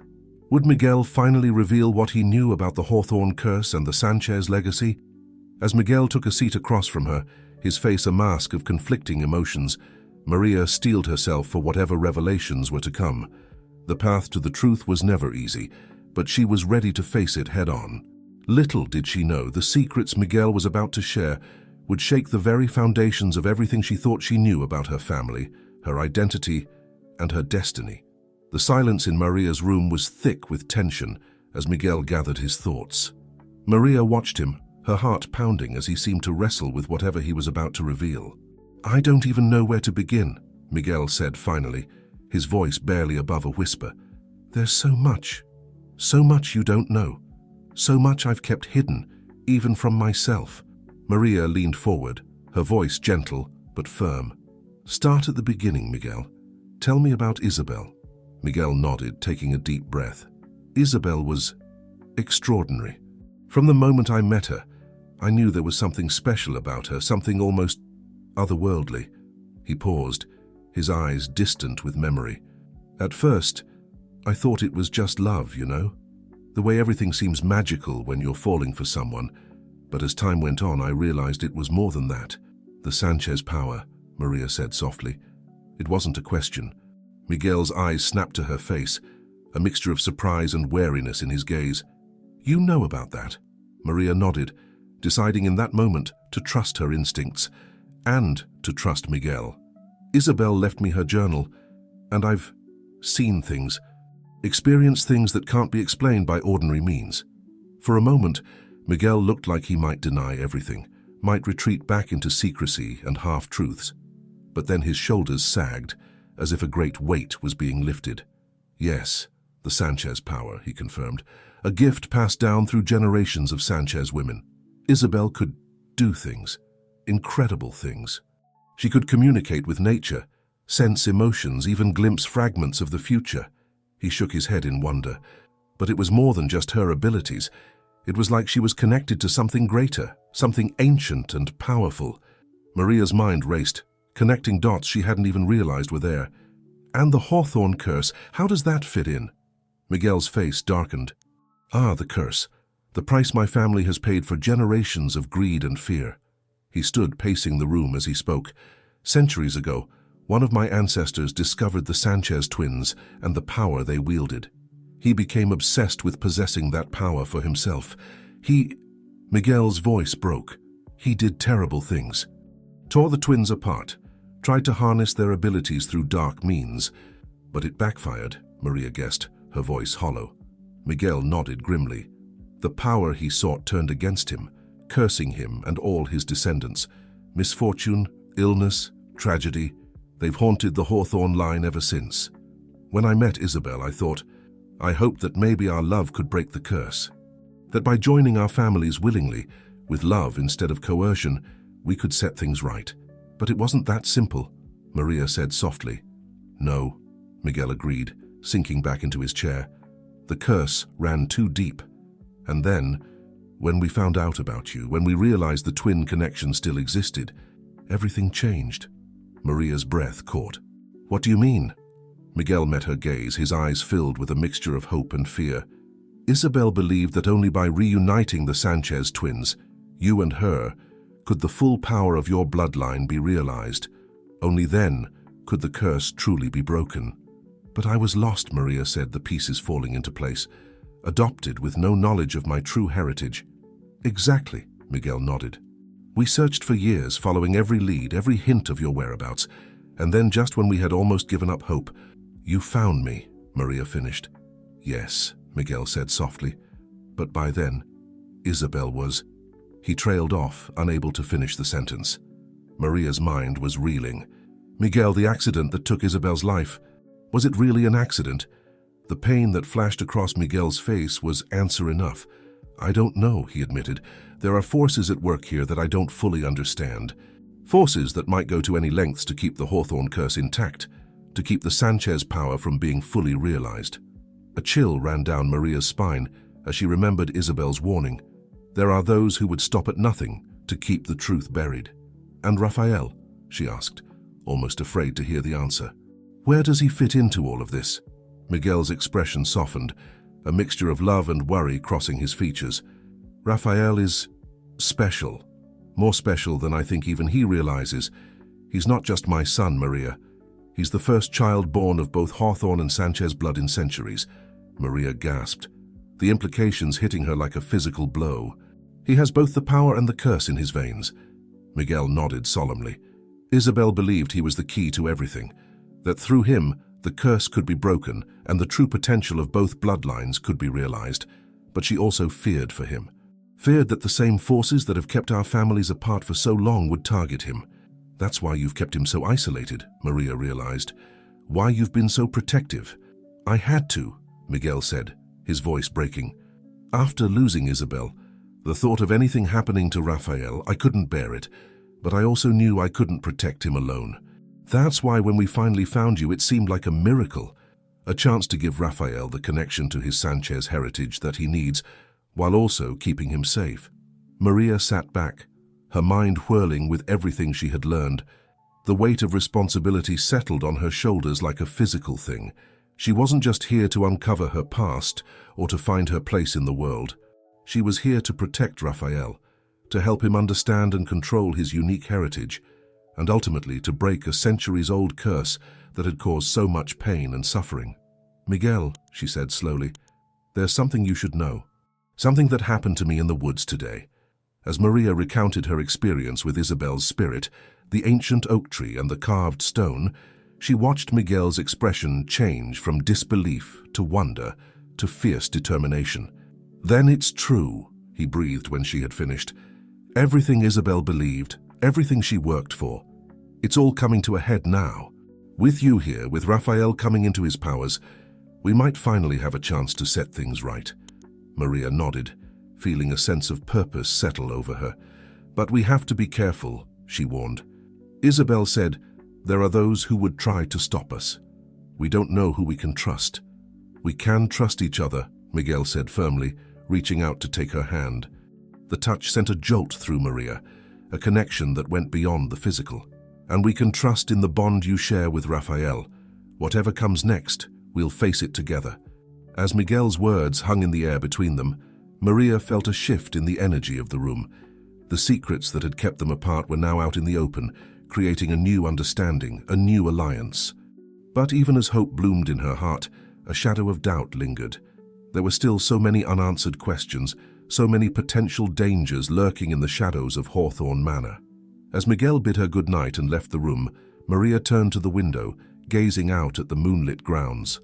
Somewhere out there among the ancient trees and hidden paths lay the key to unlocking the full truth of her heritage and the power to shape the destiny of both the Sanchez and Hawthorne lines. With renewed determination, Maria vowed to see this through to the end. For Isabel's memory, for Raphael's future, and for the chance to finally bring peace to two families, long torn apart by fear, greed, and misunderstanding. The path ahead was uncertain, fraught with danger and the unknown.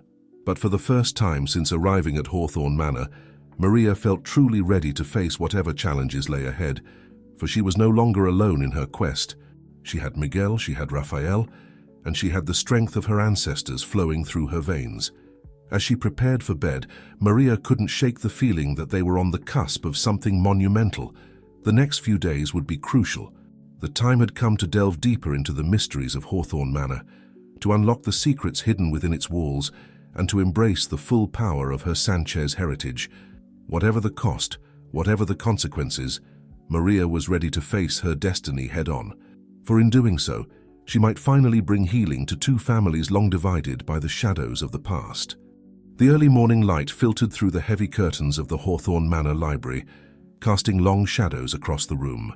Maria and Miguel sat huddled over an antique desk, the carved stone from the woods placed between them. Scattered around were books on ancient symbols, family histories, and esoteric knowledge that Miguel had unearthed from the depths of the manor's vast collection. "It's like nothing I've ever seen before," Miguel muttered, rubbing his tired eyes.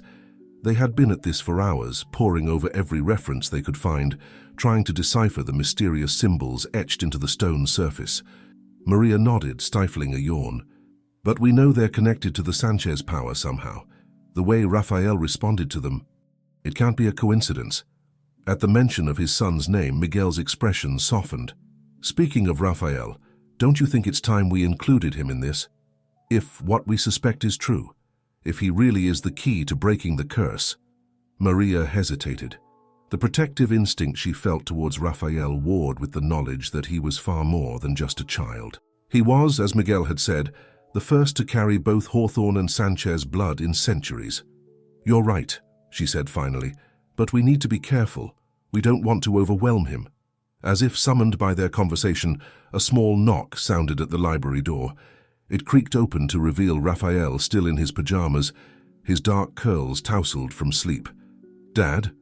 Maria? What are you doing?" Maria and Miguel exchanged a glance, a silent agreement passing between them. It was time. "Come here, sweetheart," Maria said, holding out her hand. "There's something we'd like to show you."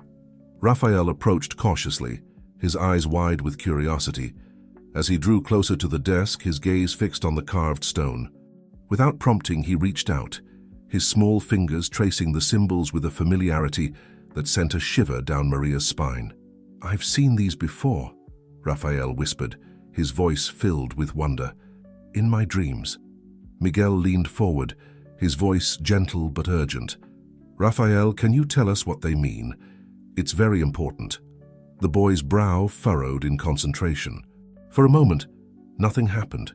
Then, slowly, the air around Raphael began to shimmer, like heat rising from pavement on a hot day. Maria gasped as the symbols on the stone began to glow faintly, responding to Raphael's touch. "It's a map," Raphael said, his eyes taking on a distant, almost glassy quality. "A map to a place of power, deep beneath the manor." As he spoke, the shimmering in the air intensified. Books began to rattle on their shelves, and a wind that had no source whipped through the room, ruffling papers and sending dust motes swirling. "Raphael?" Miguel said, alarm creeping into his voice. "Raphael, that's enough now, you can stop." But the boy seemed oblivious to his father's words. The glow from the stone grew brighter, and Raphael's feet actually lifted a few inches off the ground. Maria felt a surge of power within herself, a response to whatever was happening with Raphael. Acting on instinct, she reached out and grasped the boy's hand. Immediately, a jolt of energy passed between them, and the chaos in the room subsided. Raphael's feet touched back down to the floor and his eyes cleared, focusing on Maria with a mixture of awe and confusion. What happened?" he asked, his voice small and frightened. Maria pulled him into a tight embrace, her heart racing. "It's okay, sweetheart, you're okay. You just showed us something very special." As she held Raphael, Maria locked eyes with Miguel over the boy's head. The message was clear. Things were escalating faster than they had anticipated. Raphael's powers were awakening, and they needed to act quickly if they were going to protect him and unravel the mysteries surrounding their families. Later that day, after Raphael had been settled with Mrs. Grayson for his lessons, Maria and Miguel reconvened in the garden, near the rose arbor where Maria had first discovered Isabel's hidden cache. "We need to find that underground chamber," Maria said, pacing restlessly. "Whatever secrets are hidden there, they're clearly tied to Raphael's abilities and to breaking the curse." Miguel nodded, his face grim. "Agreed, but we need to be careful. If there really are forces working against us, making a move too soon could put Raphael in danger." Maria stopped pacing, turning to face Miguel, with determination blazing in her eyes. "Then we prepare. We research, we plan, and we do everything we can to understand the extent of Raphael's powers, and my own." A look of surprise crossed Miguel's face. "Your own? Maria, have you—" She nodded, holding out her hand. Concentrating hard, she focused on the warmth she had felt when connecting with Raphael earlier. Slowly, a small flame appeared in her palm, flickering gently before extinguishing. Miguel stared in wonder. Incredible. Isabel could do something similar, but it took her years to manifest her abilities so clearly. "I think being here, being close to Raphael, it's accelerating things," Maria said, "which means we don't have the luxury of time. We need to act, Miguel. Soon." As they stood there in the garden, the weight of their shared destiny settling around them, neither noticed the figure watching from a distant window of the manor. Mrs. Grayson observed the pair with an unreadable expression, her hand clutching a locket around her neck, a locket that bore the same intertwined heart symbol as the carved stone. Inside the manor, Raphael sat at his desk, ostensibly working on his lessons, but his mind was far away, filled with visions of underground chambers, ancient rituals, and a power that sang in his blood. As he absently doodled in his notebook, the pencil moved of its own accord, sketching out a detailed map of twisting tunnels and hidden rooms beneath Hawthorne Manor. The stage was set. The players were in motion, and the true test of the Sanchez power and the Hawthorne legacy was about to begin. The next few days at Hawthorne Manor passed in a blur of feverish preparation. Maria and Miguel spent every spare moment poring over old blueprints of the estate, cross-referencing them with the rough map Raphael had unknowingly sketched during his lesson. The boy's drawing revealed a network of tunnels and chambers that didn't appear on any official plans, confirming their suspicions about a hidden underground complex. Meanwhile, Raphael's powers continued to manifest in unpredictable ways. Objects would move of their own accord when he was upset, and Maria often found him in deep conversation with the plants in the garden, as if they were old friends sharing secrets. She worked with him quietly, teaching him the meditation techniques Isabel had detailed in her journal, helping him to center himself and control the surges of energy that sometimes overwhelmed him. It was during one of these practice sessions, as they sat cross-legged in the rose arbor, that Raphael suddenly went rigid, his eyes rolling back in his head. "Raphael," Maria said urgently, reaching for him. "Raphael, what's wrong?"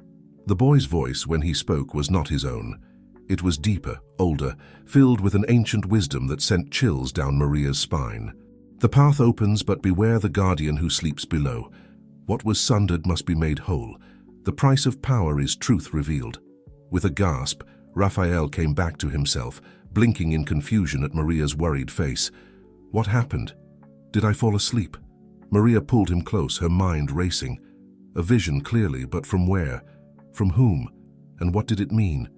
That evening, as they gathered in Miguel's study to finalize their plans, Maria recounted Raphael's strange pronouncement. Miguel listened with growing concern, his fingers drumming nervously on the desk. "A guardian," he mused. "Could it be some kind of protective spell or something more tangible?" Maria shook her head. "I don't know. But it's clear we're dealing with forces far beyond our understanding. Are we really ready for this?" Miguel reached across the desk, taking her hand in his. The touch sent a jolt through Maria, a reminder of the growing connection between them. "Ready or not, we have to do this. For Raphael's sake, for Isabel's memory, for both our families. Whatever's down there, we face it together." Raphael, who had been quietly coloring in the corner, looked up at them with eyes far too serious for his young face. "I'm not afraid," he said softly. "I can feel Mommy with us. She'll help us." Maria and Miguel exchanged a glance, equal parts pride and worry reflected in their eyes. Their little boy was growing up far too fast, shouldering burdens no child should have to bear, but he was also their greatest hope, the key to unraveling the mystery that had haunted both their families for generations. As the grandfather clock in the hall struck midnight, the three of them made their way silently through the sleeping manor. Maria clutched the carved stone in one hand, its symbols now faintly glowing in the darkness. In her other hand, she held tight to Raphael, while Miguel led the way with a flashlight and a backpack full of supplies. They descended into the manor's vast cellars, past rows of dust-covered wine racks and forgotten heirlooms. At the far end, behind a rusted iron gate that swung open at Raphael's touch, they found the entrance to the tunnels, a yawning black hole that seemed to swallow all light. "This is it," Miguel said, his voice barely above a whisper. "The entrance to the underground complex. According to Raphael's map, the main chamber should be about a half-mile in." Maria nodded, taking a deep breath to steady her nerves. "Raphael, honey, remember what we practiced. If you feel scared or overwhelmed, just squeeze my hand and focus on your breathing, okay?" The boy nodded solemnly, his small face a mask of determination. As they stepped into the tunnel, the air grew thick and heavy, laden with the musty scent of ages past. Their flashlight beams danced across rough-hewn walls, covered in strange, swirling patterns that seemed to move in the flickering light. They had gone perhaps 100 yards when Raphael suddenly stopped, tugging on Maria's hand. "Listen," he whispered. "Do you hear that?" Maria and Miguel fell silent, straining their ears. At first there was nothing but the sound of their own breathing and the distant drip of water, but then, faintly, they heard it, a low, rhythmic rumble, like the breathing of some enormous beast. "The guardian," Maria breathed, remembering Raphael's vision. Miguel's face was grim in the harsh light of the flashlight. "We knew this wouldn't be easy. Whatever's down here, it's protected itself for centuries. We have to be ready for anything." They pressed on, the rumbling growing louder with each step. The tunnel began to slope downward, the air growing colder and damper. Strange symbols appeared on the walls, similar to those on the carved stone but larger, more elaborate. As they rounded a final bend, they found themselves at the entrance to a vast chamber. Their flashlight beams couldn't penetrate the darkness fully, but they could make out massive pillars supporting a ceiling that disappeared into blackness above. And there in the center of the chamber was the source of the rumbling, a swirling vortex of energy pulsing with a light that seemed to absorb rather than illuminate. It was as if a piece of the night sky had been torn away, revealing the raw fabric of the universe beneath. "The guardian," Raphael whispered, his voice filled with awe. As if in response to his words, the vortex pulsed brighter. Their voice, neither male nor female, young nor old, echoed through the chamber. Who dares to enter the heart of Hawthorne? Who seeks the power that sleeps below? Step forward, seekers, and be judged, for only those pure of heart and true of purpose may pass. Maria felt a surge of power within her, answering the call of whatever entity guarded this place. Beside her, Raphael's eyes glowed with an inner light, and even Miguel seemed to stand taller, more resolute. They exchanged a final glance, a silent agreement passing between them. Whatever challenges lay ahead, they would face them together, for the sake of their families, for the hope of breaking the curse, for the love that bound them, both to each other and to the little boy who represented their shared future. Hand in hand, Maria holding Raphael close, Miguel standing protectively beside them, they stepped forward into the pulsing light of the vortex. The chamber filled with a blinding radiance, and for a moment, Maria felt as if she were being torn apart and remade, molecule by molecule. And then, as suddenly as it had begun, it was over. The light faded, the rumbling ceased, and they found themselves standing in a new chamber. One that would hold the answers they sought, but also challenges beyond their wildest imaginings. The true test of the Sanchez power and the Hawthorne legacy was about to begin, and the fate of both families, indeed the fate of far more than they yet realized, hung in the balance. As the blinding light faded, Maria, Miguel, and Raphael found themselves in a vast circular chamber, unlike anything they had ever seen. The walls were covered in intricate murals that seemed to shimmer and move in the dim light, depicting scenes from both the Hawthorne and Sanchez family histories. "It's incredible," Miguel breathed, his flashlight beam dancing across the walls. "Look, there's the first Hawthorne to settle in this area, and that must be the Sanchez twins from Isabel's stories." Maria nodded, her eyes wide with wonder, but it was Raphael who truly seemed transfixed. The boy moved as if in a trance, his small hand reaching out to touch the painted figures. As his fingers made contact with the wall, the mural sprang to life, colors brightening and figures beginning to move. "Raphael, wait!" Maria started, but it was too late. The chamber filled with swirling mists, and suddenly they were surrounded by ghostly figures from the past. A stern-faced man in old-fashioned clothing stood before them, his eyes blazing with a mixture of fear and greed. "The Sanchez power must be contained," he declared. "It's too dangerous to be left unchecked.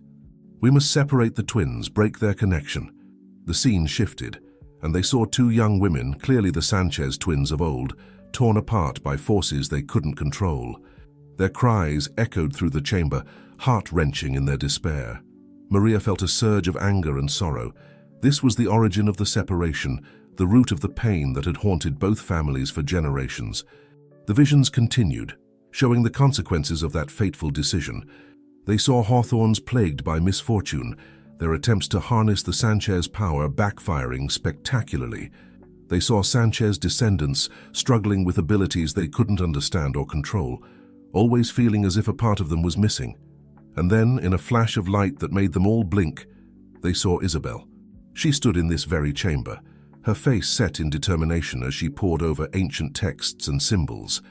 "The curse can be broken," Isabel's voice echoed around them, "but it requires a union of both bloodlines, freely given. The power must be embraced, not controlled, and the truth must be faced, no matter how painful." As Isabel's image faded, the chamber fell silent. Maria, Miguel, and Raphael stood in stunned silence, trying to process everything they had seen. "She knew," Miguel said softly. "Isabel knew about all of this. That's why she was so determined to find you, Maria. She believed you were the key to breaking the curse." Maria nodded, her mind racing. But what did she mean about the truth? What truth are we missing? Before anyone could respond, the ground beneath their feet began to tremble. The murals on the walls started to glow, pulsing with an otherworldly light. In the center of the chamber, the floor began to split open, revealing a swirling vortex of energy. Raphael gasped, his eyes wide with a mixture of fear and excitement. "It's calling to us," he whispered. "Can't you hear it?" Maria and Miguel exchanged a worried glance. They couldn't hear anything, but they could feel the pull of the vortex, an irresistible force drawing them closer. "We have to go in," Raphael insisted, taking a step forward. "It's the only way to break the curse, I can feel it." Maria's protective instincts flared. "Raphael, no, it's too dangerous. We don't know what's in there." But even as she spoke, she could feel the rightness of Raphael's words. This was what they had come for, what generations of both families had been moving towards. The final revelation, the key to breaking the curse and unlocking the full potential of the Sanchez power. Miguel took her hand, his grip firm and reassuring. "We do this together," he said. "All of us. Whatever's on the other side of that portal, we face it as a family. Family." The word resonated within Maria, filling her with a strength she hadn't known she possessed. She was no longer alone, no longer lost. She had found her place, her purpose. Taking a deep breath, she nodded. "All right, together." Hand in hand with Raphael between them, they stepped into the swirling vortex. The world around them dissolved into a kaleidoscope of light and color. Maria felt as if she were being unmade and remade, every cell in her body singing with an ancient power. And then, as suddenly as it had begun, it was over. They found themselves standing in a place that defied description, a realm of pure energy, where past, present, and future seemed to exist simultaneously. Before them stood two figures glowing with an inner light. As Maria's vision cleared, she gasped in recognition. One was Isabel, looking exactly as she had in life, and the other, "Mom," Maria whispered, her voice choked with emotion. The woman, Rosa Sanchez, her birth mother, smiled warmly. "Welcome home, my darling. We've been waiting for you." As Miguel and Raphael looked on in awe, Maria took a step forward, her heart pounding. She had a feeling that the true revelations were only just beginning. The realm of pure energy pulsed around them, a living, breathing entity that seemed to respond to their very thoughts. Maria stood transfixed, her eyes darting between Isabel and Rosa, the sister she had never known and the mother she had never met. How is this possible?" she managed to ask, her voice trembling with emotion. Isabel stepped forward, her form shimmering slightly as if she wasn't quite solid. "This place exists beyond the boundaries of the physical world, Maria. It's a nexus of Sanchez power, a place where the veil between worlds is thin." Rosa nodded, her eyes filled with a mixture of joy and sorrow as she gazed at her long-lost daughter. "We've been watching over you, all of you, waiting for the moment when you would be ready to learn the full truth." Miguel, who had been silent until now, finally found his voice. "What truth? What haven't you told us, Isabel?" Isabel's expression grew serious. "The truth about the nature of the Hawthorne curse and the true potential of the Sanchez power. It's not what any of us thought." Raphael, who had been unusually quiet, suddenly spoke up. "It's about balance, isn't it? That's what the visions were trying to tell us." All eyes turned to the young boy, who seemed to glow with an inner light of his own in this strange realm. Rosa smiled proudly. "You've sensed it, haven't you, little one? The true nature of the power that flows through your veins." Isabel nodded, her expression solemn. "The Sanchez power and the Hawthorne curse are two sides of the same coin. They were never meant to be separated. The original Sanchez twins, and they weren't just sisters. They were guardians, keepers of an ancient balance between the physical world and the realm of spirit. But the Hawthorns, in their fear and greed, sought to control that power," Rosa continued. "In separating the twins, in trying to harness the Sanchez abilities for their own gain, they disrupted a fundamental balance in the universe." Maria's mind reeled as she tried to process this information. "So the curse was the universe's way of trying to restore that balance," Isabel finished. "The misfortunes that plagued the Hawthorne line, the uncontrolled bursts of power in the Sanchez descendants, it was all part of a cosmic equation seeking equilibrium." Miguel shook his head, struggling to understand. "But why didn't you tell me this before, Isabel? Why all the secrecy?" Isabel's form flickered, her expression pained. "Because knowledge of this truth comes with a heavy burden, Miguel. To break the curse, to restore the balance, requires a sacrifice. A willing union of Hawthorne and Sanchez, yes, but more than that.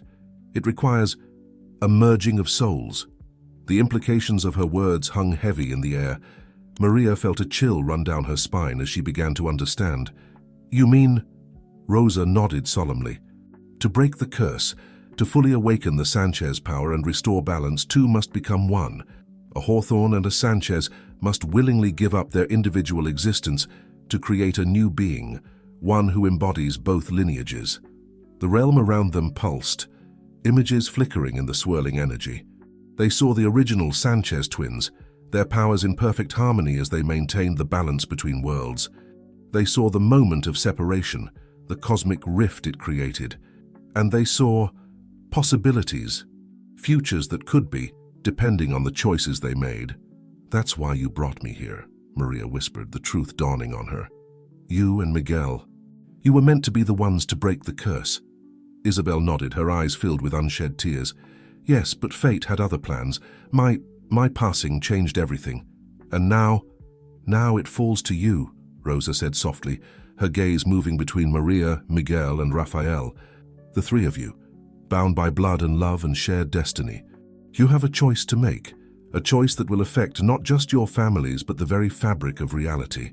Rafael, who had been listening intently, suddenly stepped forward.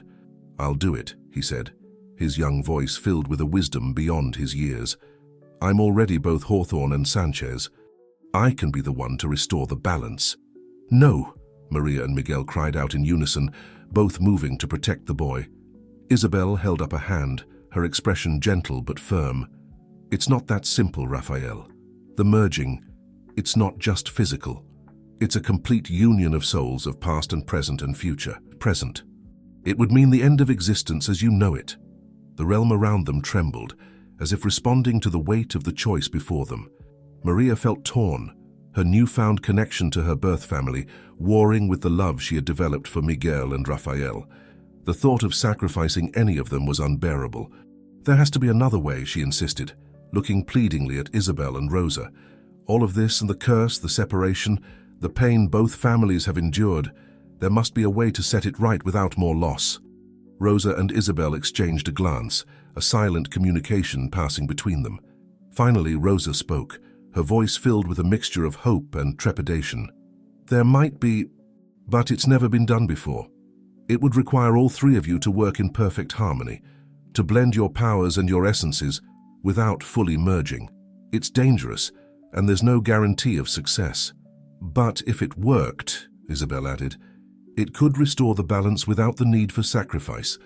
You would remain yourselves, but forever changed, forever connected in a way no others have been before." Miguel, who had been silent for a long moment, finally spoke. "Whatever it takes," he said firmly. "I've lost too much already. I won't lose either of you." He looked at Maria and Rafael, his eyes filled with a love so fierce it took Maria's breath away. Maria nodded, feeling a surge of power and determination flow through her. "We're strongest together," she said. "Whatever the risk, we face it as a family." Rafael grinned, his entire being seeming to glow with excitement and purpose. "We can do it," he said confidently. "I can feel it." As the three of them joined hands, the realm around them began to shift and change. The swirling energies coalesced, forming intricate patterns that pulsed in time with their heartbeats. Isabel and Rosa looked on, their forms beginning to fade. "Remember," Isabel called out, her voice growing distant, "the power lies in your connection, in the love that binds you. Trust in that, and you can overcome anything. We'll be watching over you," Rosa added, her smile radiant even as she disappeared from view. "Always." As Isabel and Rosa vanished completely, Maria, Miguel, and Rafael found themselves at the center of a vortex of pure power. The very fabric of reality seemed to bend around them, responding to their combined will. In that moment, suspended between worlds, between past and future, they began the most important work of their lives. The work of healing generations of pain, of restoring a cosmic balance, and of forging a new destiny for both the Hawthorne and Sanchez lines. The chamber filled with a blinding light as their powers merged, creating something entirely new and wonderfully, terrifyingly alive. The true test had begun, and the fate of far more than just their families hung in the balance. The vortex of energy surrounding Maria, Miguel, and Rafael pulsed with an otherworldly light, responding to their combined will. As they stood hand in hand, they could feel the weight of generations pressing down upon them, the hopes and fears of both the Hawthorne and Sanchez lines converging in this moment. "Focus on our connection," Maria said, her voice steady despite the maelstrom around them. "Remember what Isabel said, our love is the key." Miguel nodded, his grip on their hands tightening. "We're stronger together." We can do this. Raphael, his young face set in determination, closed his eyes in concentration. I can feel it, he whispered. The balance. It's like a song, but made of light. As they focused on their bond, on the love that connected them, the energy around them began to shift. Tendrils of light in varying hues, deep blue for the Hawthorns, vibrant green for the Sanchezes, began to weave together, creating intricate patterns in the air. But with this merging came resistance. The very fabric of reality seemed to push back against their efforts, not yielding easily to this attempted restoration of balance. Maria gasped as a wave of memories not her own flooded her mind. She saw generations of Hawthorn patriarchs, their faces twisted with the burden of the curse. She felt their fear, their desperation, their misguided attempts to control a power they didn't understand. Beside her, Miguel staggered, his eyes wide as he experienced flashes of Sanchez history. The pain of separation, the struggle to contain abilities that threatened to overwhelm them, the constant sense of something missing. Raphael, caught between them, cried out as both familial legacies surged through him. His small body began to glow, power radiating from him in waves that shook the very foundations of the chamber. "Hold on!" Maria shouted over the rising crescendo of energy. "We have to stay together!" But the force pulling at them was immense. Maria could feel herself being drawn into the swirling vortex of Sanchez power, her individual identity threatening to dissolve. Miguel, too, was being pulled in the opposite direction, the weight of Hawthorn history trying to claim him. It was Raphael who anchored them, his unique dual nature allowing him to bridge the gap. "Mom! Dad!" he called out, his voice somehow cutting through the chaos.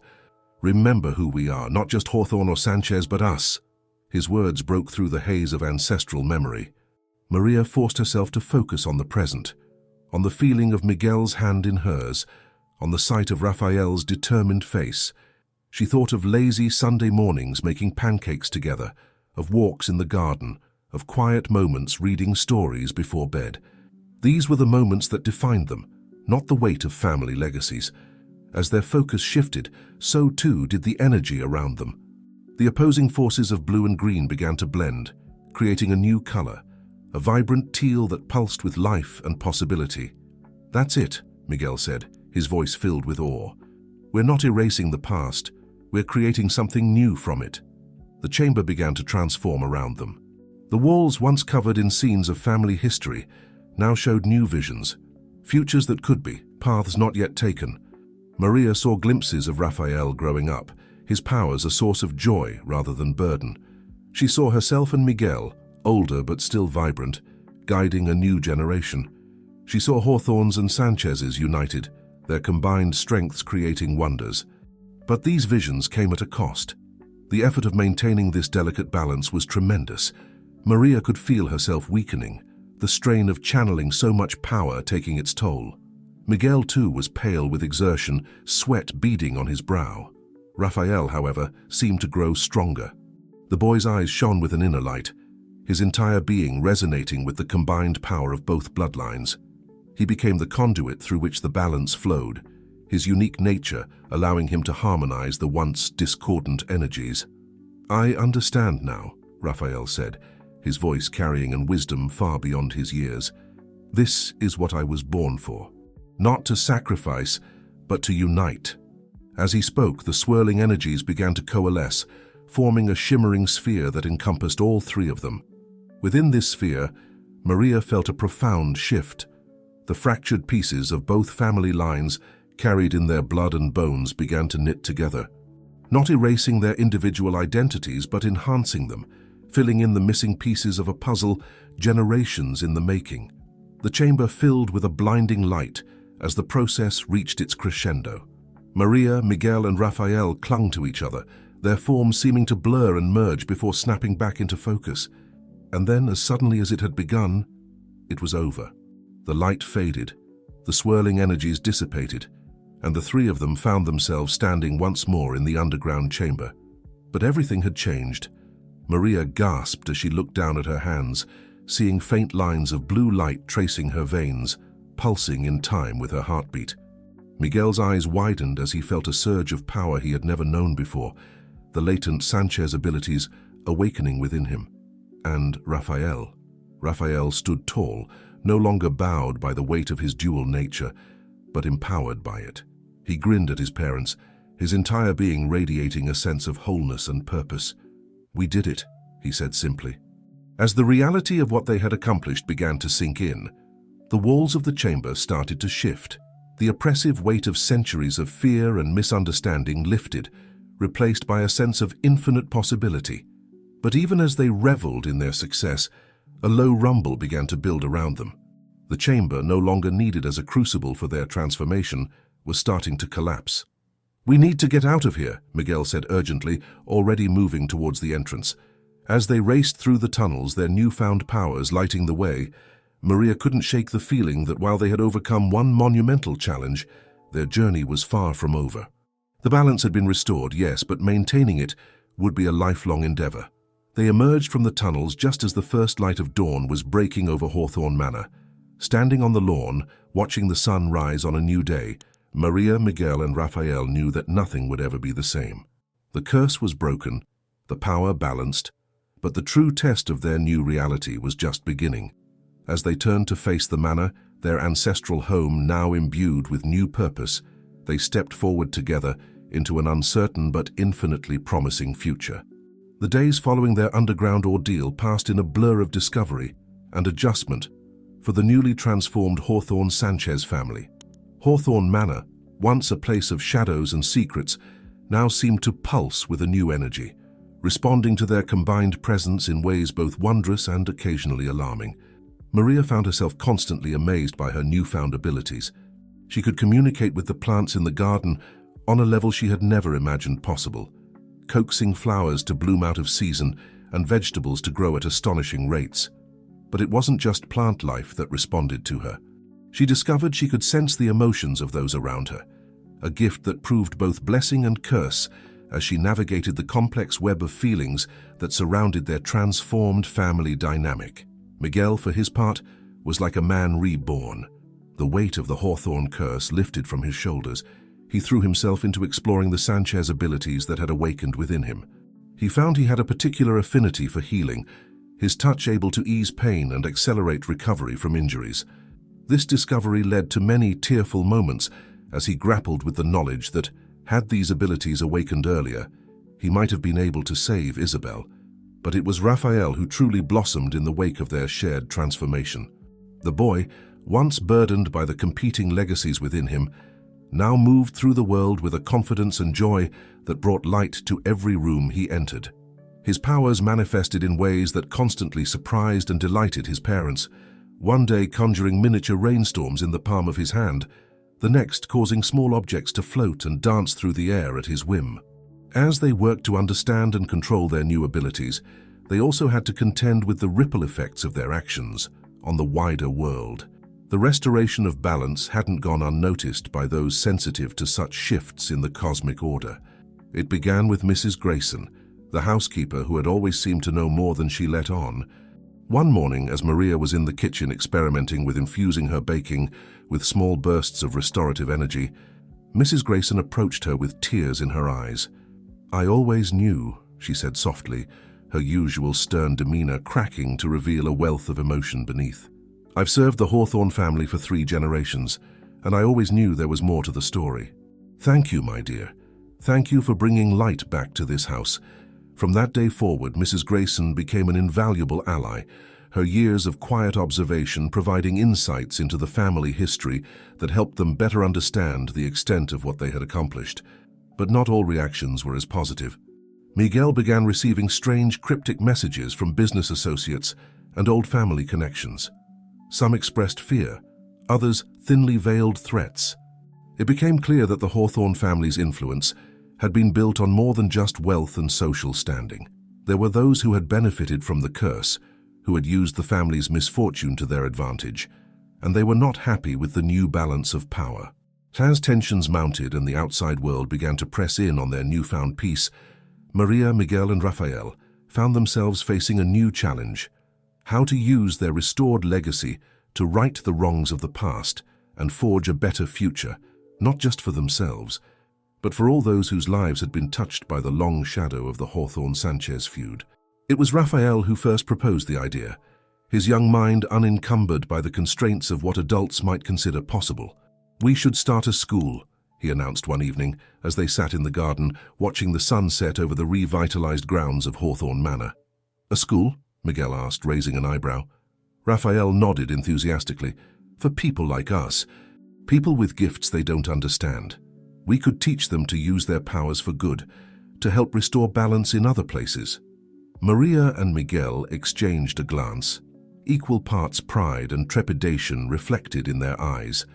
The idea was ambitious, perhaps even dangerous given the forces already aligning against them, but they couldn't deny the rightness of it, the sense that this was the path they were meant to take. "It won't be easy," Maria said cautiously. "There are people out there who fear what they don't understand, who might try to stop us." Miguel nodded, his expression serious. "And we'd be putting ourselves in the public eye. No more hiding in the shadows of Hawthorne Manor." Raphael looked between his parents, his young face set with determination. "But that's exactly why we have to do it. We can show people that there's nothing to be afraid of, that when we work together, when we find balance, amazing things can happen." As Raphael spoke, Maria felt a familiar stirring of energy. The garden around them seemed to come alive, flowers turning towards them as if listening, the very air humming with possibility. She realized that this moment, this decision, was another fulcrum point in their shared destiny. "I think," she said slowly, a smile spreading across her face, "that Hawthorne Manor might be due for a renovation. Something tells me we're going to need a lot more room." Miguel laughed, the sound full and joyous in a way it hadn't been in years. "Well, if we're going to dream, we might as well dream big. Hawthorne Sanchez Academy for Gifted Individuals. How does that sound?" As they sat there in the fading light, making plans and imagining the future, Maria felt a profound sense of rightness settle over her. This was why they had been brought together, why they had faced such trials and transformations, not just to break a curse or restore a balance, but to pave the way for something greater. The path ahead would not be easy. There would be challenges to face, enemies to overcome, and difficult choices to make. But as she looked at Miguel and Raphael, at the family she had found and the legacy they were building together, Maria knew that they were equal to whatever the future might hold. For in uniting the Hawthorne strength and the Sanchez power, in finding balance between past and future, they had created something truly extraordinary, a force for good in a world desperately in need of hope and healing. As night fell on Hawthorne Manor, the first stars twinkling to life in the sky above, Maria, Miguel, and Raphael stood together, their hands joined, their hearts beating as one. They were no longer just a family, but a beacon of what was possible when love conquered fear, when balance triumphed over chaos. The Hawthorne Sanchez legacy was only just beginning, and its light would shine for generations to come. The transformation of Hawthorne Manor into the Hawthorne Sanchez Academy was a monumental undertaking that consumed the next several months. The once imposing mansion, with its dark corners and hidden passages, was gradually filled with light and laughter as classrooms were established, dormitories prepared, and new wings constructed to accommodate the influx of students they hoped to attract. Maria, Miguel, and Raphael threw themselves into the work with unbridled enthusiasm, each bringing their unique gifts to bear on the challenges they faced. Maria's ability to communicate with plants turned the manor's extensive grounds into a living laboratory of botanical wonders. Miguel's newfound healing powers were instrumental in creating a state-of-the-art medical wing. And Raphael, with his innate understanding of the balance between Hawthorne and Sanchez legacies, became the heart of the school's philosophical approach to teaching. As word spread of the academy's impending opening, responses from the outside world were mixed. Many who had long struggled with unexplained abilities or felt isolated by their gifts responded with hope and excitement. Applications began to pour in from all corners of the globe, each story more heart-wrenching and inspiring than the last. But for every message of support, there seemed to be a shadow lurking just out of sight. Strange occurrences plagued the construction efforts. Tools would go missing, newly planted trees would wither overnight, and more than once, workers reported seeing ominous figures watching from the woods that bordered the property. It was a crisp autumn morning, just weeks before the academy was set to officially open, when the threats moved from subtle sabotage to outright confrontation. Maria was in the newly established greenhouse, carefully tending to a rare species of night-blooming cereus, when she felt a chill run down her spine. The plants around her suddenly went silent, their usual whispered communications cutting off as if they'd been struck dumb. She turned to find a figure standing in the doorway, backlit by the morning sun in a way that obscured their features. But Maria didn't need to see their face to know this was no friend. "You're upsetting the balance," the figure said, their voice a harsh whisper that seemed to suck the warmth from the air. "The power was never meant to be united. You're meddling with forces beyond your understanding." Maria stood tall, drawing on the strength that flowed through her veins. "We've restored a balance that was broken long ago," she said firmly. "Who are you to say what was or wasn't meant to be?" The figure took a step forward, and Maria caught a glimpse of a face lined with age and bitter determination. "We are the keepers," the stranger hissed. "For generations we've worked to maintain the separation between Hawthorne and Sanchez. The curse was necessary, a safeguard against the chaos that would ensue if such power were ever combined." Before Maria could respond, a burst of energy shot past her, shattering pots and sending shards of ceramic flying. She ducked, calling on her powers to create a shield of intertwined vines and leaves. "Mom!" Raphael's voice cut through the chaos. The boy stood at the other end of the greenhouse, his hands glowing with barely contained power. "Get away from her!" The keeper turned, surprise evident in their stance as they faced the young boy. "Impossible," they breathed. "The prophecy, it can't be." Taking advantage of the distraction, Maria reached out with her mind, calling to the plants around her. Vines shot out, wrapping around the intruder's legs and arms, immobilizing them. Miguel burst in, his hands already glowing with healing energy as he rushed to Maria's side. "Are you all right? What happened?" As Maria quickly explained, the keeper struggled against their botanical bonds, their eyes never leaving Raphael. "You don't understand what you've done," they said, their voice now tinged with fear as well as anger. "The boy? He's the culmination, the one who could undo everything." Raphael approached cautiously, his young face a mixture of confusion and determination. "I'm not going to undo anything," he said. "We're trying to help people, to make things better."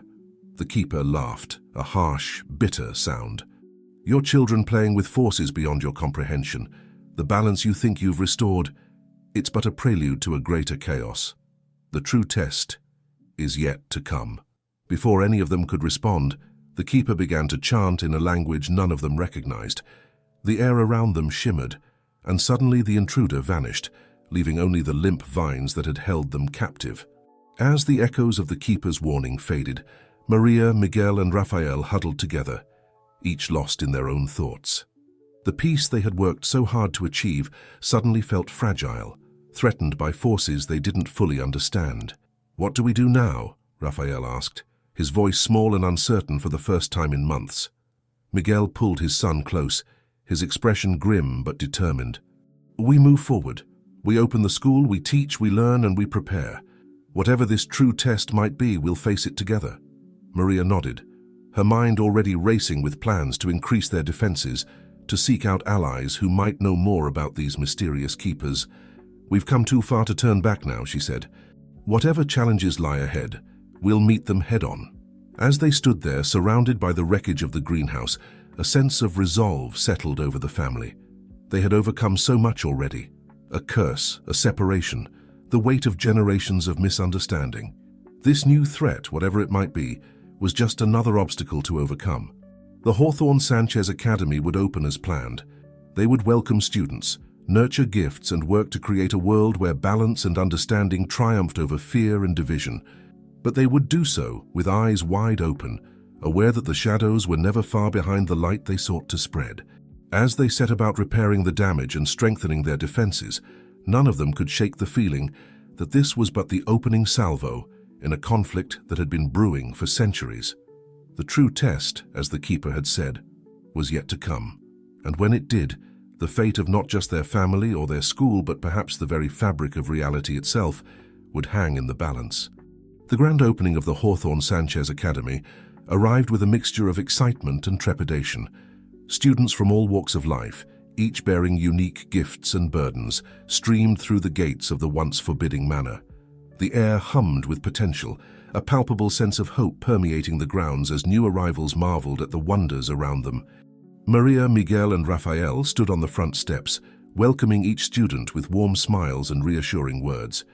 But beneath their calm exteriors, all three remained on high alert, eyes scanning the crowds for any sign of the mysterious keepers or other potential threats. As the sun began to set on that first momentous day, casting long shadows across the academy grounds, Maria felt a shift in the air. The plants in the nearby gardens suddenly went still, their usual whispers falling silent. She exchanged a quick glance with Miguel, who nodded almost imperceptibly. He had sensed it too. "Rafael," Miguel said quietly, "take the students inside. Say it's time for the welcome feast." The boy looked between his parents, understanding dawning in his eyes. "It's happening, isn't it? The test?" Maria knelt down, placing her hands on Rafael's shoulders. "Whatever comes, remember what we've taught you. Trust in your abilities, in our connection. We're strongest together." As Rafael ushered the last of the students inside, the air around Hawthorne Manor began to shimmer and distort. The world seemed to fold in on itself, reality bending in ways that defied comprehension.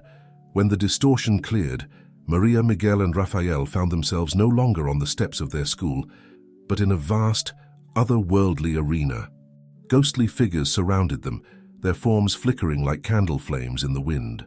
Maria recognized some of them from the visions they had seen in the underground chamber, ancestors from both the Hawthorne and Sanchez lines, watching with expressions that ranged from hope to fear to grim determination. Before them stood a figure that seemed to be composed of pure energy, its form constantly shifting between male and female, young and old, familiar and alien. When it spoke, its voice echoed not just in their ears, but in their very souls. "The balance has been disrupted," the entity said. "The old order has been challenged. You who have united what was sundered must now prove the worthiness of your cause." The arena around them began to change, transforming into a series of challenges that tested not just their individual abilities, but their strength as a family unit. They faced illusions that played on their deepest fears, puzzles that required perfect synchronization of their powers to solve, and moral dilemmas that forced them to confront the darker implications of their newfound abilities. Through it all, Maria, Miguel, and Rafael clung to each other, their bond serving as an anchor in the chaos that swirled around them. When Maria faltered, overwhelmed by a vision of a world where her powers had run amok, destroying the very nature she sought to nurture, it was Rafael's small hand in hers that brought her back to reality. When Miguel faced a challenge that required him to choose between saving a loved one and protecting the greater good, it was Maria's unwavering support that gave him the strength to make the impossible choice. And when Rafael, the linchpin of their united legacy, was tempted with visions of the unlimited power he could wield if he embraced the darkest aspects of both bloodlines, it was the love of his parents that kept him grounded, reminding him of the responsibility that came with his unique heritage.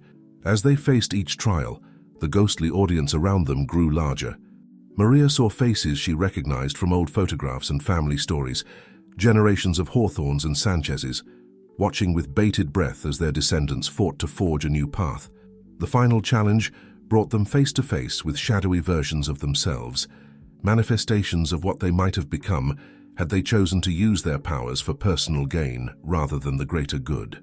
The battle that ensued was as much philosophical as it was physical, each blow exchanged accompanied by arguments and counter-arguments about the nature of power, responsibility, and the true meaning of balance. In the end, it was not a show of force that won the day, but a demonstration of unity. As their shadowy counterparts launched a final devastating attack, Maria, Miguel, and Rafael stood firm, their hands clasped tightly together. The love that flowed between them created a shield of pure light, absorbing and transforming the dark energy that assailed them.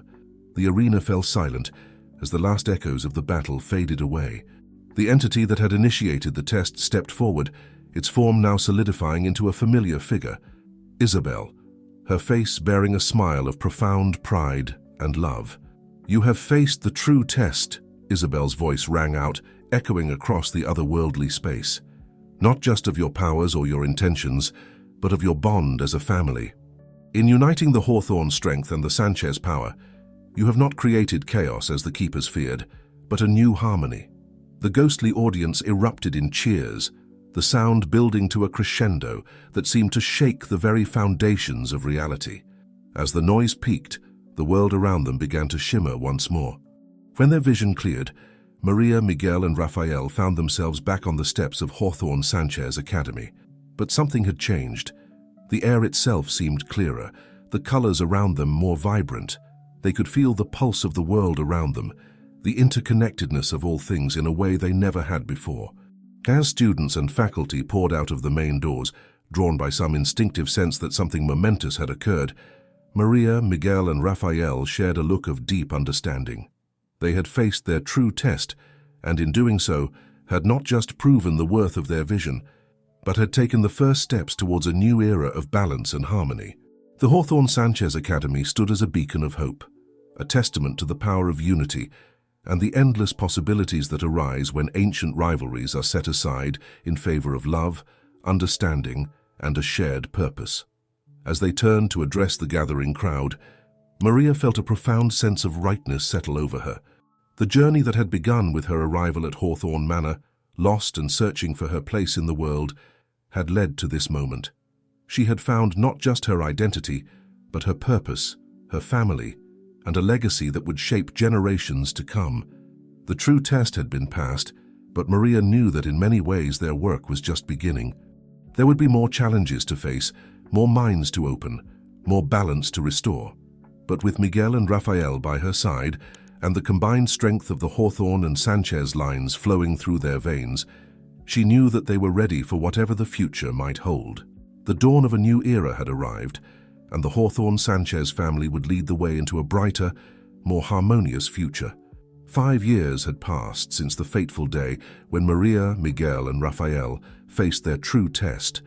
The Hawthorne Sanchez Academy had flourished beyond their wildest dreams, becoming a beacon of hope and learning for gifted individuals from around the world. The once imposing manor now bustled with life, its halls filled with laughter, the excited chatter of students discovering their powers, and the occasional mishap of a spell gone awry. On a warm summer evening, Maria stood on the balcony of what had once been Miguel's study, looking out over the sprawling grounds. The gardens she had nurtured with her abilities were in full bloom, a riot of colors and scents that seemed almost magical in the golden light of sunset. Students milled about, some practicing their skills, others simply enjoying the peace of the evening. "Quite a sight, isn't it?" Miguel's voice came from behind her as he joined her on the balcony. He wrapped an arm around her waist and she leaned into him, feeling the steady thrum of energy that always pulsed between them. "Sometimes I still can't believe we did it," Maria said softly, "that this is real." Miguel chuckled, pressing a kiss to her temple. "Oh, it's real all right. I have the gray hairs to prove it." Their moment of quiet reflection was interrupted by a commotion from the grounds below. They looked down to see Rafael, now a lanky teenager, leading a group of younger students in what appeared to be an impromptu lesson in energy manipulation. Orbs of light danced around the group, changing colors and shapes at Rafael's command. "He's become quite the teacher," Miguel observed, pride evident in his voice.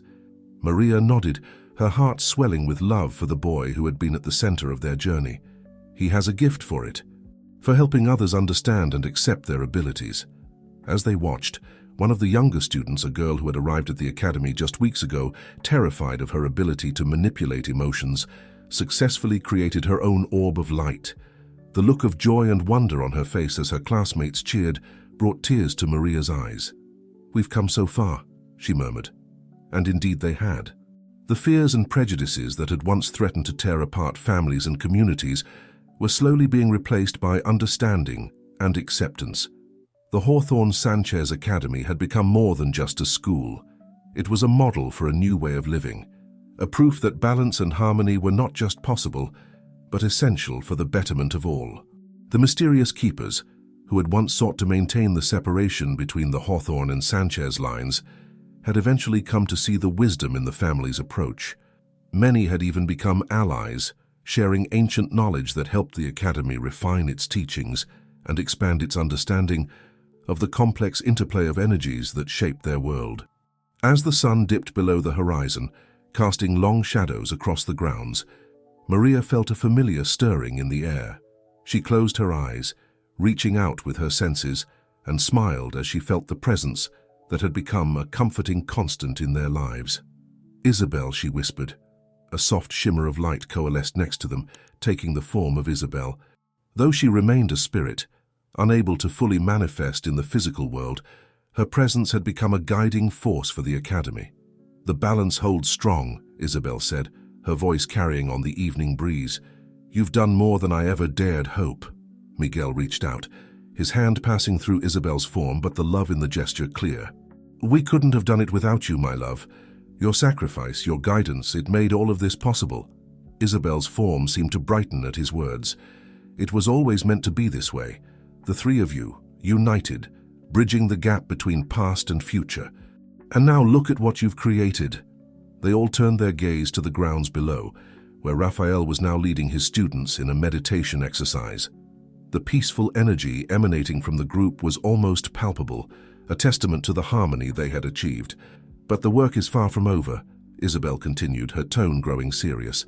"There are still those who fear what they don't understand, still imbalances to be addressed in the wider world." Maria nodded, a determined set to her jaw. "We're ready. Whatever challenges come, we'll face them together."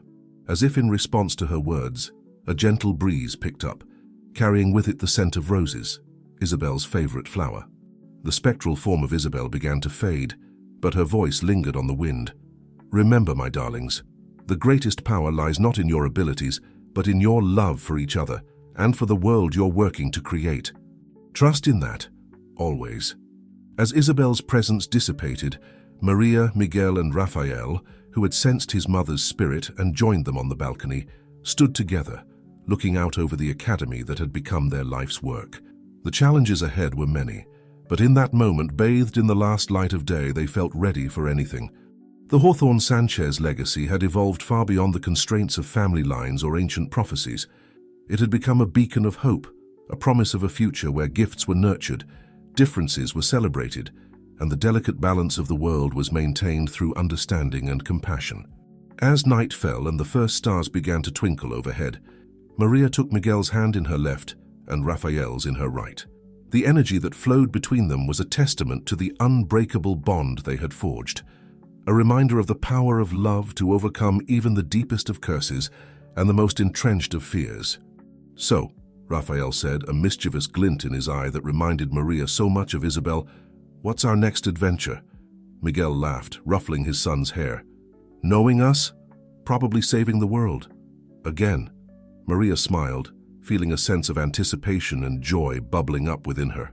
Whatever the future held, whatever challenges they might face, she knew that they would face them as they had faced everything else, together, as a family, bound by love and a shared purpose. The night deepened around Hawthorne Manor, now Hawthorne-Sanchez Academy, and with it came the promise of new beginnings, new discoveries, and new opportunities to spread the light they had worked so hard to cultivate. The legacy of two families, once divided by fear and misunderstanding, had become a shining example of what could be achieved when ancient wounds were healed and new paths forged. As Maria, Miguel, and Raphael turned to go back inside, ready to face whatever tomorrow might bring, the manor itself seemed to hum with contentment. The balance had been restored, a new chapter had begun, and the future, bright with possibility, stretched out before them, waiting to be written.